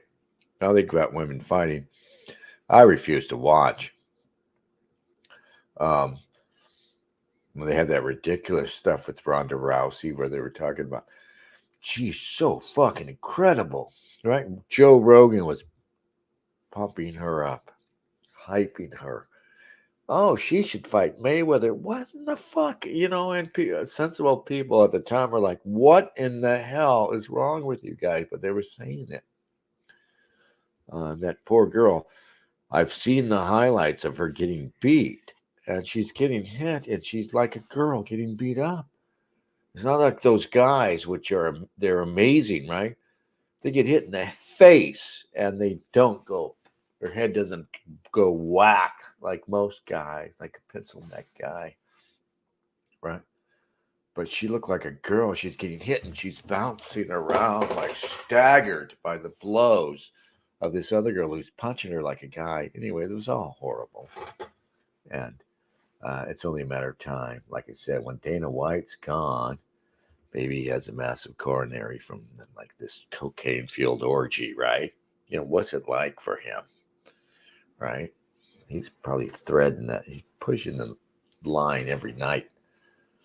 And he's gone, and then they're going to clean up MMA, and it'll be LGBTQ friendly. They'll wear pink during Gay Month. When we have Pride Month, right? Pride Month. This was huge in Portland. I bet it's gonna be. It's like June. They get a whole month in summer, right? I forgot. I totally forgot.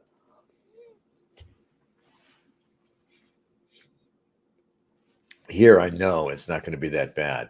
Here in OC, among the Mexicans, I'm safe from it. Media Hit says, I listened to a 3+ hour interview of Rogan on the Flagrant podcast today. At work, they were all drunk and stoned. Yeah, Rogan's just phoning it in now. He's phoning it in stoned.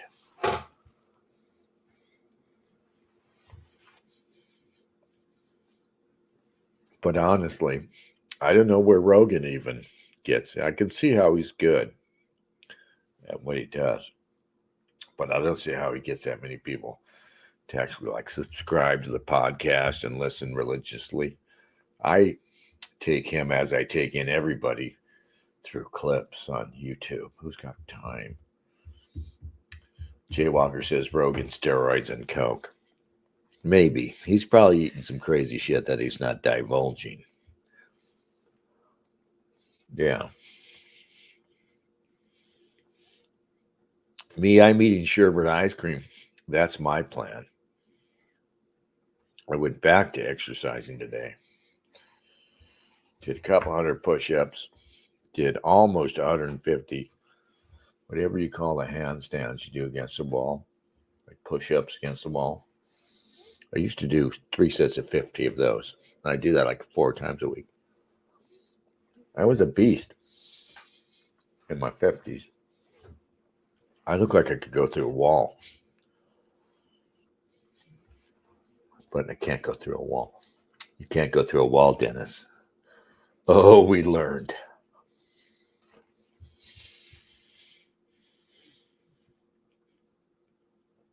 Jay agrees, Rogan.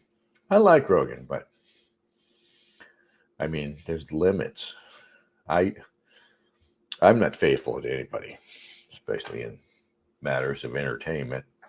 You know what I mean? And I don't develop like a loyalty to like movie directors and stuff. I'll talk shit about even like Kubrick and Scorsese. You talk big shit about Scorsese right here.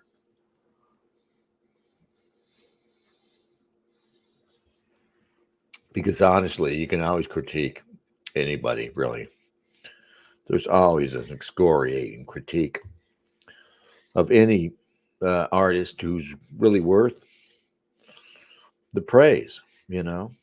There really is. There's always an implied critique. It's kind of an equal intensity to whatever originality these people had, like Kubrick. And frankly, you get tired of people praising Kubrick. Visionary says, Rogan is like Art Bell. If his guests are really smart and he doesn't interrupt them with his bouncy mesomorph wowzerizing, his interviews can be okay. What's good about Rogan is, I guess, that he's humble and curious, right? And it's like a conversation. What I see, it's like a conversation if you're a white, middle class, working class guy, right? Not really so-called privileged people, but just regular white dudes. You always knew guys like that. You would say they're highly intelligent guys, but they had curiosity, admirable curiosity, and were good company because the conversation was never too boring. Because you had interest, anything of interest was worth a little talking about, and you always learn some new little thing. And it seems to me, if that's what Rogan's doing, like I said, I take it all in bits and pieces, highlights, the way I watch these fights. Yeah, Rogan's guests decide how good it is, right? Federico points out his SC Quinn episode is good. Yeah, and he makes or breaks people. And that breaks. But he can sure make you, right? That sequin probably sold a shit ton of books just by going on that show. You know?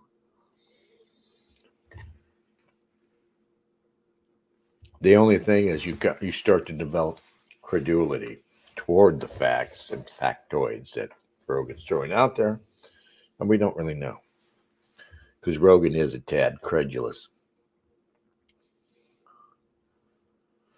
Visionary says there are some people who just cannot let go of lower middlebrow pop culture distractions. Theo Von is an example. Yeah. Theo, smarten up, kid. Yeah, he needs to step up. I saw Sean Strickland being interviewed by Theo Von. Sean cried and shit. That was awful enough. Then Theo Von did this horrible, like, dated sort of comedy. Rate the other guys. Which guy would you go to on a date with if you had to go on a date with another guy? It just gets so tiresome. Awkward and stupid. You know, but God bless Theo Von. I don't know. Guys like Theo Von will have to step up, though, and either get based or go away. You know, that's the thing. You know.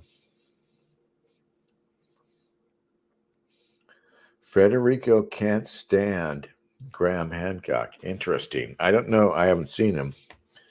I like that he's out there challenging whatever conventional narratives there are around these histories.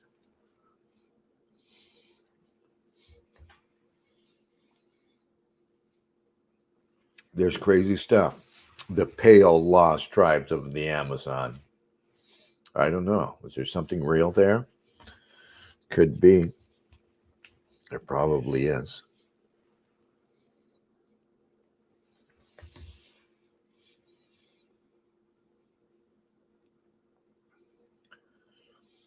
Visionary says expecting a pus drip thug poll to have something important to say is just a bridge too far. Who's a pus drip thug poll? Theo? Jay Walker says Theo Von is painful to listen to. Yeah, he's got that weird thing with the underbite or whatever's going on. That's, you know, I don't typically allow affectations like that, especially in like entertainers. I'm definitely, for good or bad, I fell for the whole idea of authenticity along with everybody else. You know, and don't like entertainers who are affected, especially off screen, you know. And Theo's not affected, though, is he? I mean, that's his probably natural. He's a guy who's affected in real life, but he doesn't assume an affect to go on. But I don't know. That guys like that, it's always it's like quirky. The appeal of quote unquote quirky or whimsy. You know, it's a little narrow. And I don't find myself following these people with much interest. But I kind of like that Theo Von is like this white trash regular guy. I guess that's the vibe.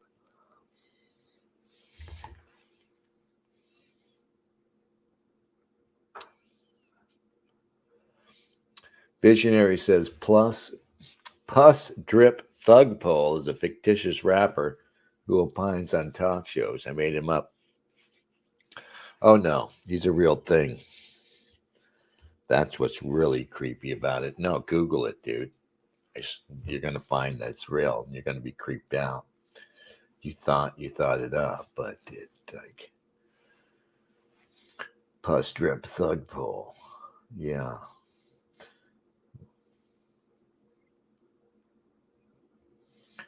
Media Hits said Roth, David Lee, I presume, talked about Van Halen playing at wet t-shirt contest. Did I ever tell you guys that Van Halen was discovered, sort of, at a club right down the street from my house in Norwalk? they played there. A lot of bands used to play there. Bands that were kind of big before Van Halen hit would sometimes play at the Golden West Ballroom. We did ballroom dancing other nights, but had rock.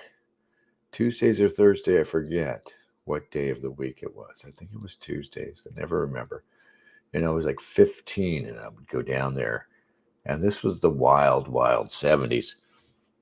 As often as not, I'd be able to sneak in and watched all kinds of shows.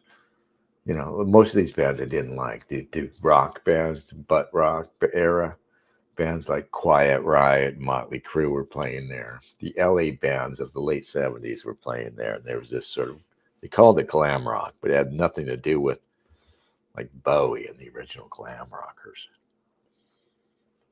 You know, again, Motley Crue, Quiet Riot, and others. But a lot of great bands too. I saw Rick Derringer there twice. I saw Johnny Winter, slide guitar master, play there. Saw all kinds of great acts come through there. In fact, Alice Cooper played there. I didn't see him. You know, the Tubes played there. I didn't see him. But anyway, Van Halen was seen there by Rodney Bingenheimer, who was this really weird, quirky character who hosted the most unlikely radio personality, had the worst voice, very quiet, squeaky voice, and kind of, you know, that was the appeal, right? Talking about authenticity. An eccentric, though, who was, you know, there's a documentary about him called The Mayor of Sunset Strip. I think it's Mayor of Sunset Strip or something. Anyway, he was influential in rock. He was a DJ on KROQ in LA. And he saw Van Halen. And so he made sure their first record, where I first heard it, was played on K-Rock, which was actually like the punk rock, post-punk alternative station. KLOS, KMET, others would not touch. So at first, this first record, I was never a fan of Van Halen, but you got to admit that first record was different, but it was all very bluesy rock, you know. And it was natural that it should be played at these big rock stations, but they didn't play it. It was, in fact, Bingenheimer's K-Rock that first played them after he saw them at the Golden West Ballroom. And I saw later the death of the Golden West. And I didn't know about it when I saw it until years later when the death happened. But I'm certain I saw it. I was hanging out in front of the Golden West one night. And it was always a degenerate scene, right? I was talking about what was prevalent. Most nights, most of the acts were, like I said, that glam of that era. Hey, Jim. And the guys were wearing these ridiculous, tight, you know, like spandex, right? What were those things? Parachute pants? Like before that. And guys would wear guys would literally raid their mothers. You think things are crazy now, but this was nuts. It was funny. And guys were doing this, and there was no question that they were gay, even though people outside of the community thought, fuck, look at those fags. But in that scene, of course, there were guys looking for girls and getting girls, dressing by raiding mom's closet for tops, right? And it'd be a guy, and it'd be stuffing himself into mom's, like, right? It'd look like a rock star, maybe, or not. Most times not. But all the tight fucking pants, right? And that, you know, you could see everybody's junk and shit. It was just fucking disgraceful. Anyway, that was the scene. I'm hanging out front, the Golden West, trying to figure out how to get in. And that scene is just everybody moving around. And I'm just talking about the guys.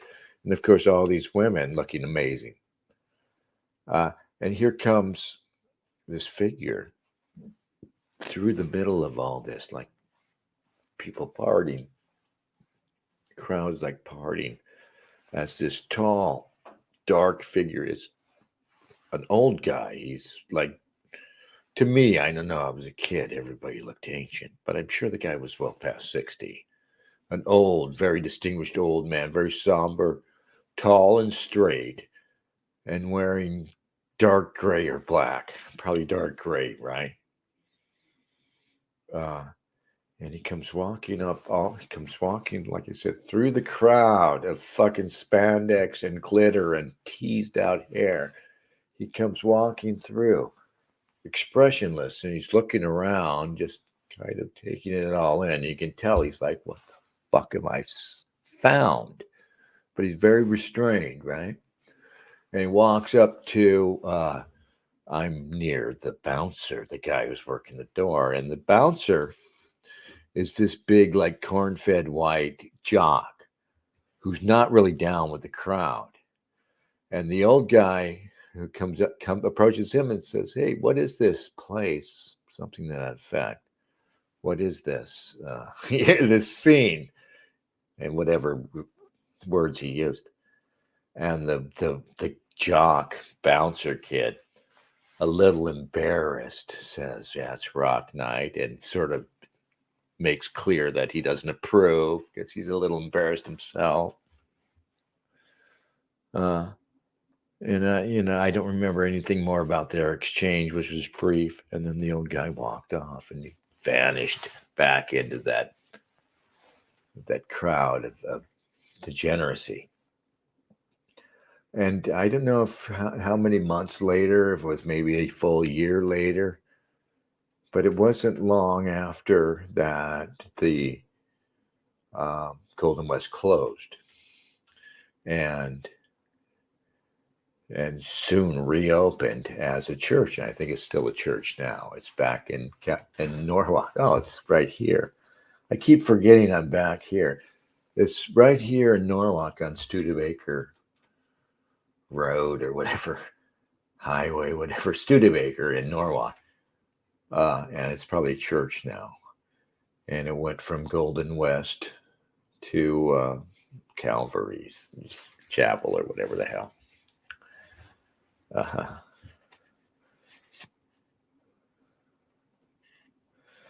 Visionary asks, just down the street. Yeah. Anyway, that was the Golden West. I was almost accosted by a pedophile walking to the Golden West one night. I narrowly escaped. But frankly, if the guy had wanted to the guy had a knife to my throat. If he had wanted to fuck with me for serious, he wouldn't have let me walk away. But I had a guy grab me like this. And I just like pushed away, and he didn't fucking.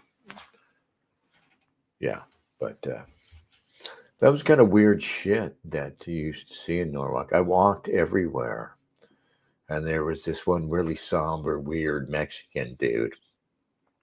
I swear to God, 3 or 4 times when I was walking, I walked everywhere as a kid. I would get a little job. I walked back and forth, walk to work and home. This fucking guy approached me at least 3 or 4 times on the street. Hey, and he would always do the same play. I'm looking for, and he would pick a place that was off in the direction I was going. Can you tell me where, Imperial and whatever is? And I say, oh, yeah, it's up there. You want to ride? Fuck off, dude, There were so many weirdos, so much weirdness, but I don't want to tell you about that. I want to tell you about some other weirdness. Because Taylor Swift's stalker was arrested, and I haven't even read the story yet because I don't care about Taylor Swift, obviously. But, yeah, well, this story borders on Junkies Media. Mario. God, can I say his last name? I remember the guy's name. A kid who was 4 or 5 years older than me in the neighborhood. And I only knew him because he never really moved out as he got older. He went nuts and stayed home, basically. And he lived where I lived in Norwalk. Now, the neighborhood is what used to be the neighborhood immediately over my back fence is no longer there. It's a freeway now. When I was a kid, the whole time, where the freeway is now was a swath that stretched from Norwalk to LAX almost, of vacant lots where the houses were literally bought out and moved, pulled off the foundations and moved off. Many of them planted somewhere else on a new foundation. Crazy. We used to get up when we were kids. They were still doing it. We would get up late at night to watch them pull a trailer off of a whole big old house. And they're relatively small houses, but yeah. Anyway, this was like just over the back fence, right? But like, so there are rows of short cul-de-sacs in my old neighborhood. And mine is here, and then 1, 2, 3 of them maybe behind me are gone. For years, it was in this limbo where the whole project was in legal challenges. So that spent like a decade of my formative years in that legal limbo. So those like that 3-block wide section stretch from my neighborhood on down into the murky depths of rougher LA, where these vacant lots and the vacated streets were still there, and here and there vacant houses that were boarded up that weren't moved away, and also here and there houses where people were holding out and still lived. And so, I mean, like my street is like a dead end street with a dozen houses, right, facing off. And the identical streets behind me going 3 back, right in the middle of those streets, there's almost nobody left. There's 3 houses, in fact, 2 at the end of one street, and behind one of those, all by itself at the end of its street, the last house standing, literally, was the home of Mario's house. In this creepiest place. Next to Mario's house were a couple of boarded up old houses that were frequented by, us juvenile delinquents and others. So this is where Mario was living. I was very young. He was probably in his early 20s at the time. I didn't know Mario at all. Until I got on to like 15, 16, I became a juvenile delinquent where I started hanging out with another juvenile delinquent. What was his name? David Miller. Dave Miller. I'm certain he's dead now because he was shiftless as hell and thoroughly corrupt and fancied himself something of a con man. But he didn't have a tough bone in his body, and he was destined to end up getting his ass kicked, probably. Anyway, David Miller discovers that Mario Barbalo, who's still living at home and is a little crazy, we all know that, don't know the story. He discovers that Mario is getting a check from the state for being crazy. Whatever you get when you get the check on the 15th or whatever. What's the song say? So David starts hanging out there around the 15th of every month before Mario gets his check, so that Mario will go and buy beer, anything else, right? just to leech off of poor old Mario. And I was one of the younger juvenile delinquents, so I was drawn into this, to my shame now, of course. But then, so I would go over there and hang out with them. They would sit in the front yard and drink beer. Somehow that Mario's parents, who would go to work, I hardly ever saw them. I don't know where they were. They were never home. And so we would just sit in the front yard and drink beer in the middle of the day, in this dystopian landscape. Pretty weird. I'd like to see what it looks like now. But then I learned what Mario's story was. And that was what was interesting. Mario was obsessed with Jacqueline Smith, who was on Charlie's Angels on television at the time. And Jacqueline Smith was the beautiful brunette, of course. And Mario, there had been no highly publicized cases of this yet. Even what is the movie? Is it Taxi Driver? Or somebody got obsessed with the woman, with Jodie Foster from Taxi Driver, right? And ended up shooting Reagan, or yeah. He was the original sort of celebrity stalker in the news. But our friend Mario was what I knew, at least one guy who preceded him, but it had the same model.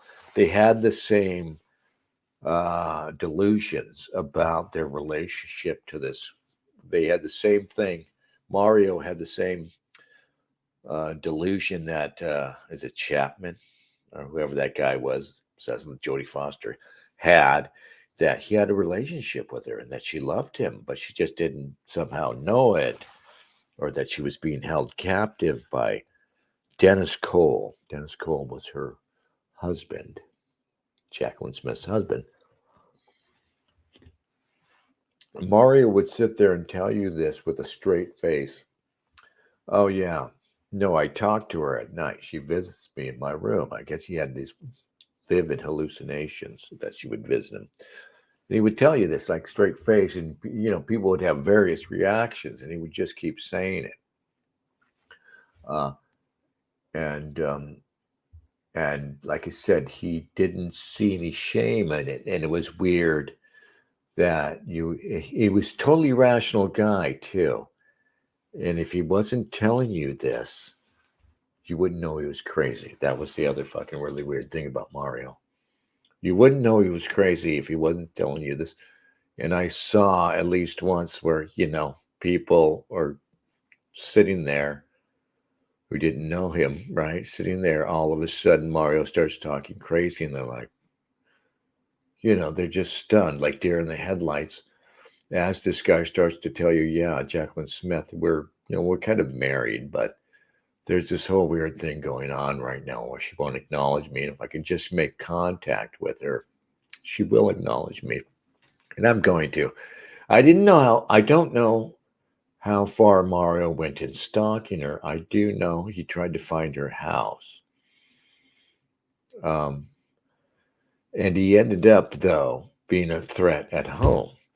And he ended up getting taken to, in Norwalk, there's a place we called Metropolitan State Hospital in Norwalk, California. It has a large psych ward, and a lot of crazies from LA County end up in Metro. He ended up in Metro after alarming his family. I don't remember exactly how, but he started having violent visits from Jacqueline Smith. Jacqueline Smith started visiting in his room. And he says one time she visits his room and she's having sex with this, this monstrous black guy. Another time she's having sex with a dog, right? And now, and he has this bizarre love-hate. He loves and hates her equally, right? Because she's tormenting him. That was the stage, apparently, where they called, and he ends up in Metro. and eventually comes back out, and they give him money every month, and he sees a therapist. Well, like I said, they were the last house on their block, and eventually they sold and moved away. After they moved, I read a short article in the old LA Herald Examiner about an odd character, and I forgot where they moved to, but he in the municipal court, not in Norwalk, somewhere else. This odd character filed a lawsuit against Jacqueline Smith for tortious whatever, right? For torturing him, with mind fuckery. He and Mario actually went before a judge with his case, and in the news report says he went in with a big stack of books telling that and intending to make his case that she was a witch and she knew how to telepathically mind fuck guys, and that's what she was doing to him. She ruined his life and he wanted damages. Of course, that was the last I heard of Mario.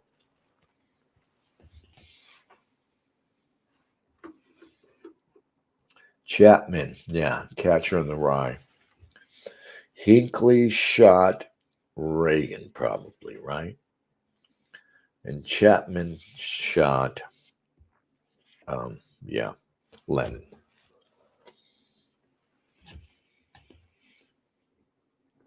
And depending on what you think of Lennon's last album, which was released shortly before the shooting, it was either too soon or too late.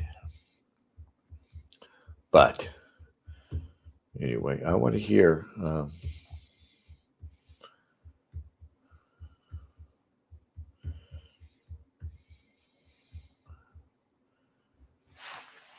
Tom Bukovac sessions. Well, I'm going to pull something up because after dredging up those memories, I don't know. I just don't know. We're not going to play that.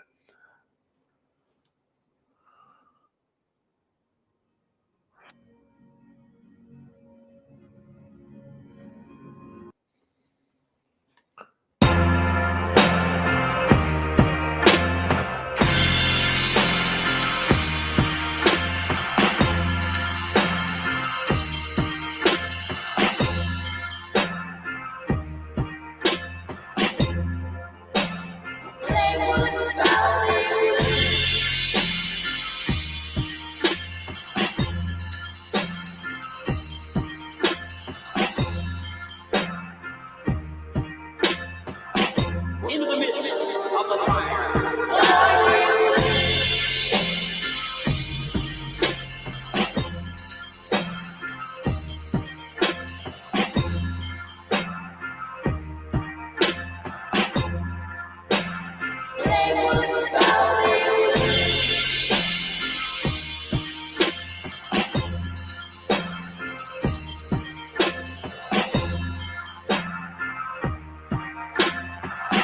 Into the midst of the fire.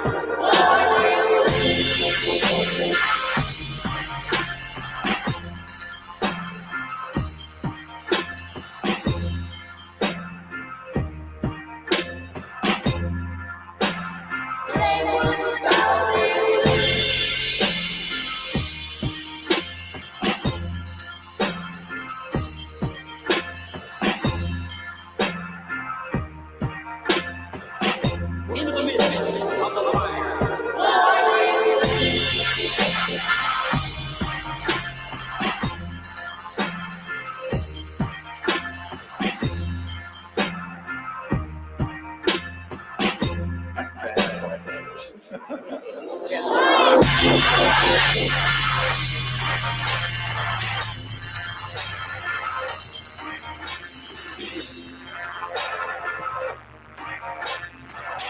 Into the midst of the fire.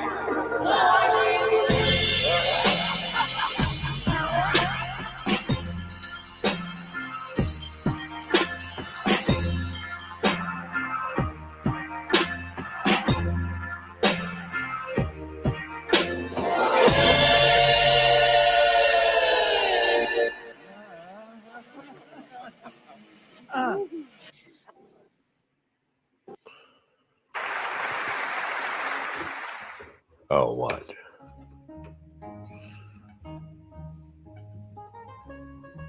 Oh, I love this.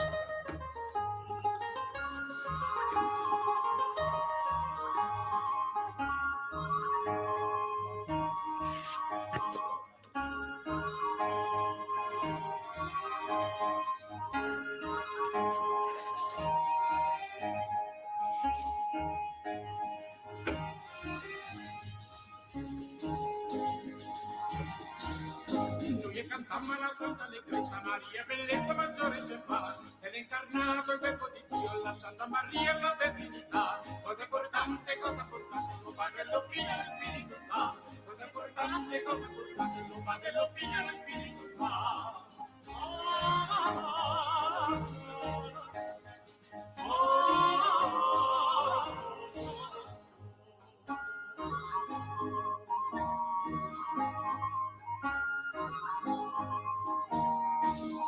Quando tu gravano sulle decine, luce le stelle facili tutti, quando le intese Giuseppe e lui, cercavano un modo per partorire, cosa ci frega, Giuseppe e Maria ci cerca la fede, cosa ci frega, Giuseppe e Maria ci cerca la fede.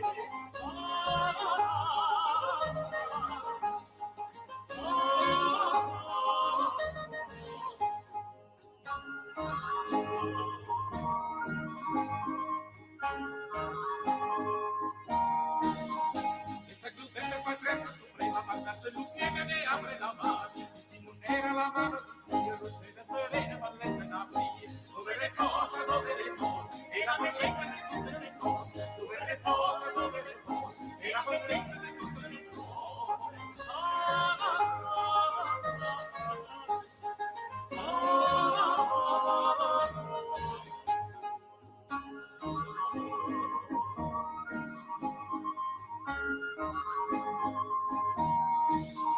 Quando viaggia la coppia si divide, l'angelo scende dal gran paradiso, fa accompagnarcelo papà, sulle carte fai la verbo di Dio, quando viaggia si dice Maria, verbo di Dio, quando viaggia si dice Maria.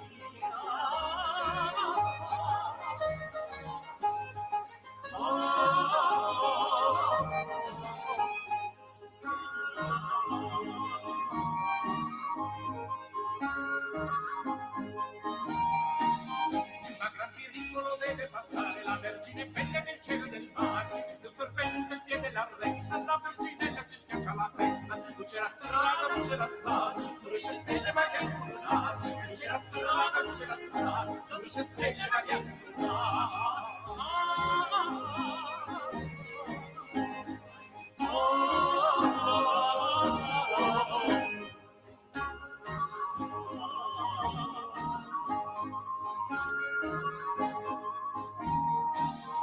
con il cammino per farla passare, saprano pure le onde del mare, si cantano tutte le acque del mondo, per questa Vergine bella e giocosa, luce divina, quando Maria sopra l'acqua cammina, luce divina, quando Maria sopra l'acqua cammina.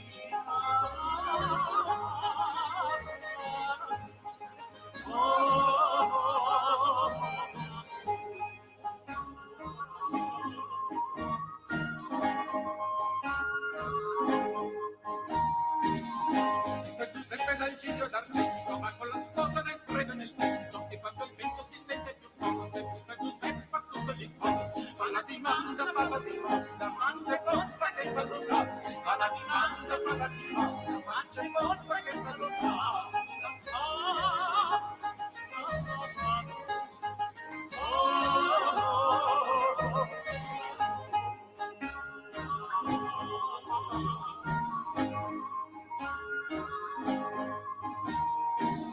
Sopra Maria la mano estrema, quando ne arrivano a Betlemme, per questa coppia che prende la ghiaccia, tutto giù nella porta faccia, chiesa la via, nasce il mistero del verbo di Dio, chiesa la via, nasce il mistero del verbo di Dio.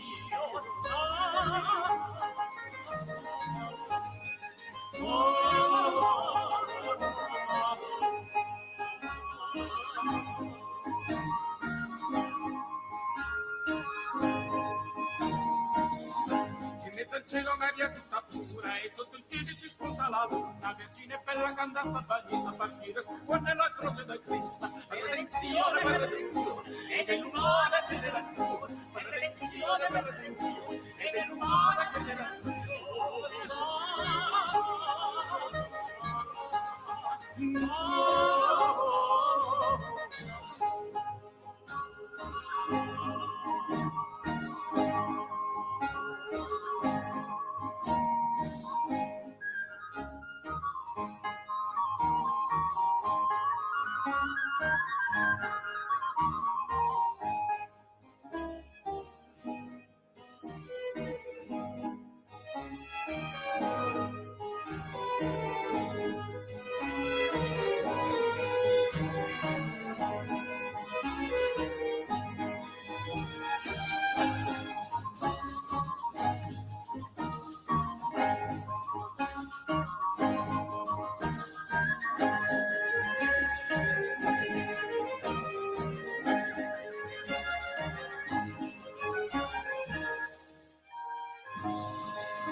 All right. Thank you. Thank you very much. That's a blast, man. I don't know how they make it through that. Yeah. Hey, Frederico. I'm a little more out myself. 10:14. It's actually late for me. We were going to talk about.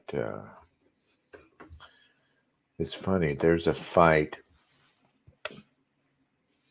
Another meaningless skirmish in this war. That's certainly meaningful enough for the participants, but will be forgotten. But it's interesting. Some guy named Will Stancil shows up out of nowhere. And it's on a full frontal attack on Steve Saylor, who, God bless him, he's a national treasure. He hasn't been fairly relevant for a while. You know, a lot of younger people aren't attached to him like a lot of the boomers are. A lot of people feel let down by him because he won't go hard on certain things and seem to buy into COVID narrative and doesn't seem to appreciate the meaning of the assault on Trump and his own distaste for Trump, which is widely shared, of course. I understand the distaste for trust, this distaste for Trump of boomers, but I don't understand how they think that's enough for them, that they're not going to. They don't realize what a crime is being perpetuated because it's being perpetuated against Trump. But it's no less an astounding, revolutionary thing that happened in response to Trump. Deep state took over, and they may have won. And we're at this stage, we think we're still in the game. Maybe we are. Trump's still out there somehow, freaking them out to no end. But it may be that we're already beat. And in fact, Trump was a bridge too far that fucked us, you know. Anyway, here's this battle going on with somebody named Will Stancil taking on, of all people, Steve Saylor, who's in his emeritus fucking years. But now it's important to somebody named Will Stancil to take down Steve Saylor as a so-called racist. And it's always been so laughable that Saylor is a hateful racist.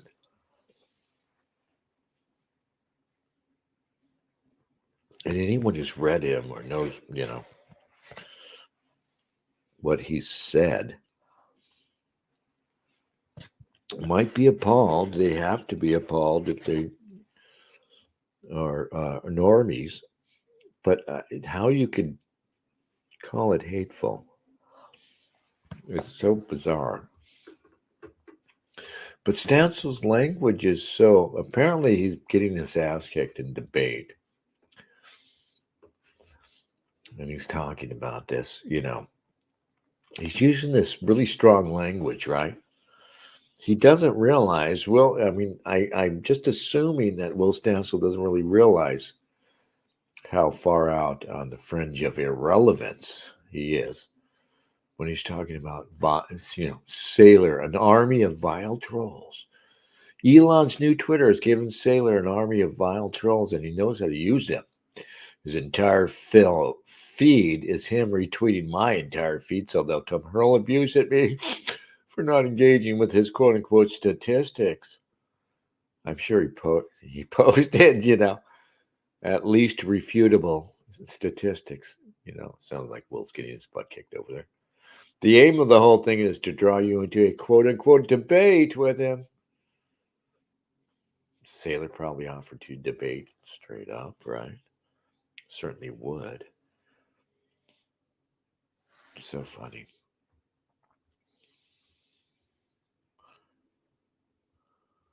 Yeah. Well, I didn't know what's happening. But I guess let these weird little engagements happen. Yeah, as if 20 years ago. As if 15 years ago. Federico points out that anti-racist is just an anti-white slur at this point. A racist is. Yeah, it's such a meaningless term.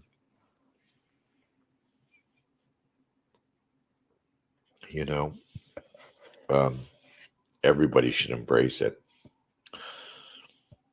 I remember writing a thing about that. I thought it was pretty good. And if I was a better writer, it would have been a good one. Possibly to take off. 2008 or something. I am a racist, right? And it was a whole declaration of why I'm a racist because of all these reasonable things which get you tagged a racist. And the whole idea was, let's demystify this word that frankly doesn't have any real meaning beyond that. Mystery. That deliberately vague meaning that it has now more than ever. It just means anti-white. And that anybody humors that anymore at this point, it's like the guy said about poetry after Auschwitz. In 2024, if you're a Hawat person and you even humor to any extent the idea of racism, right? If you say, sure, racism's a problem somewhat in America. No, indeed, beyond that, if you even say, sure, racism used to be a problem in America, you don't get it. No, asshole. Shut up. You don't understand. Stop talking.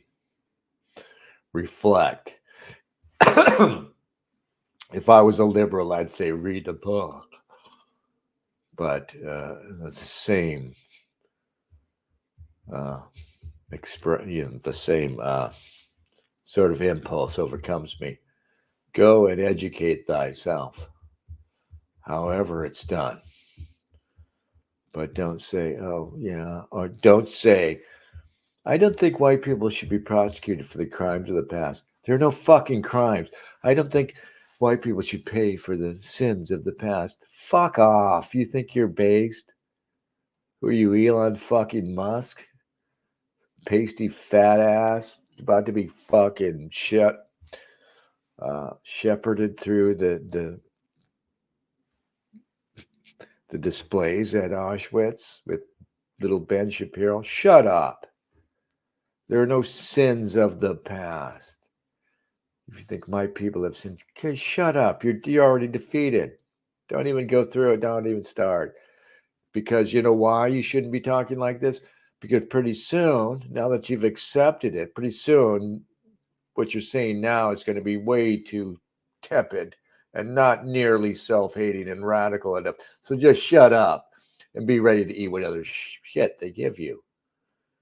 But I wish you would shut up because you're giving them encouragement. There are no sins of the past.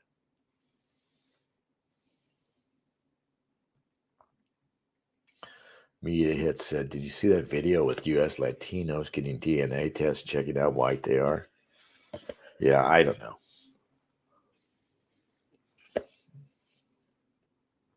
It's funny.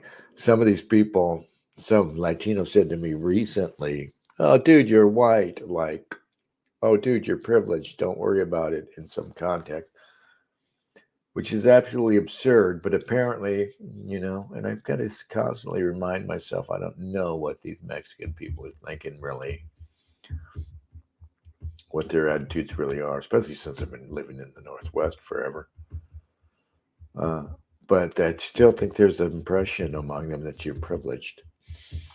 And you sure wouldn't know, interacting with Latinos on the street here, living amongst them in LA and Orange counties. I'm totally cool with them. But when you see these so-called polls, which maybe are total bullshit, these polls that infamously, everybody ranks whites lowest, even whites who rank themselves really low. Even Latinos supposedly rank us very low when they're asked to rank the races. And these fucking pollsters are out there asking these pricks to rank the races.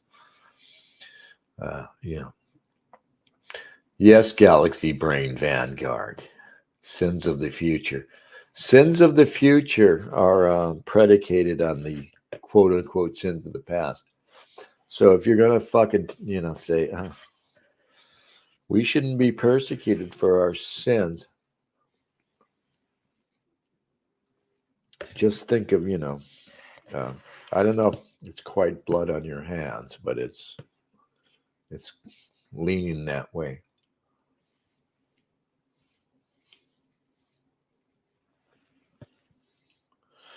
Yeah.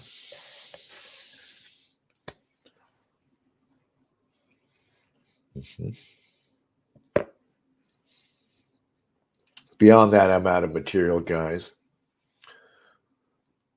I'm going to call it a night, maybe. I wish I had more. Tom Anderson. You just get here, Tom? Damn you. I see we've been on for over 3 hours. I mean, this is bringing back memories of the old Luke days. We would do 4-hour, 5-hour shows. And I would come away thinking, nah, that was cool. Not tired at all.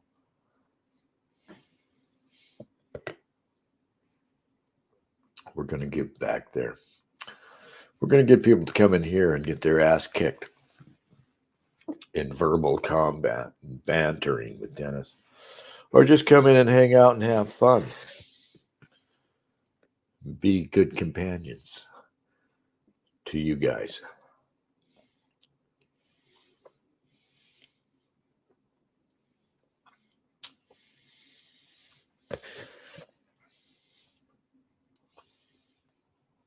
Yeah. Visionary says, point out what the two blacks in that famous Strange lynching video actually did. Yeah. The horrors, you know what I mean? Here's what I've already said, kids, and I'll leave it at this. All right? So shut up for a minute and just listen. They're telling you over and over again, to understand the present, we must understand the past, right? And then they'll give you their bullshit canned version of the past, which explains why black people are behaving so horribly. And nobody points this out, not only to you, Hawaii, but to each other. But, that would seem to be a good judge of character, not how we treat, frankly, not how we treat people outside of our races, but how we treat one another. And if you're the people that treat one another worse, even than you treat other people outside of your race, and you treat the people outside of your race horribly because you're so naturally bigoted, apparently. Anyway, I say no. The past does not explain the present. The present explains the past, because you can't you can't really distort the present too much, right? They keep lying to us about what's going on, but everybody sees what's going on in the street. The present, the reality of the present can't be truly hidden. People understand it. And the reality of the present explains to you the past of lynching and Jim Crow and other measures which preserved us for a time. And now they're gone, and they are not preserving us, and we must figure out another way. Right? Anyway.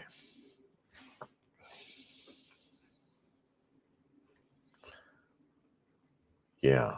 Thanks, Robert. Don't get me started. That is all we're going to do. Yeah.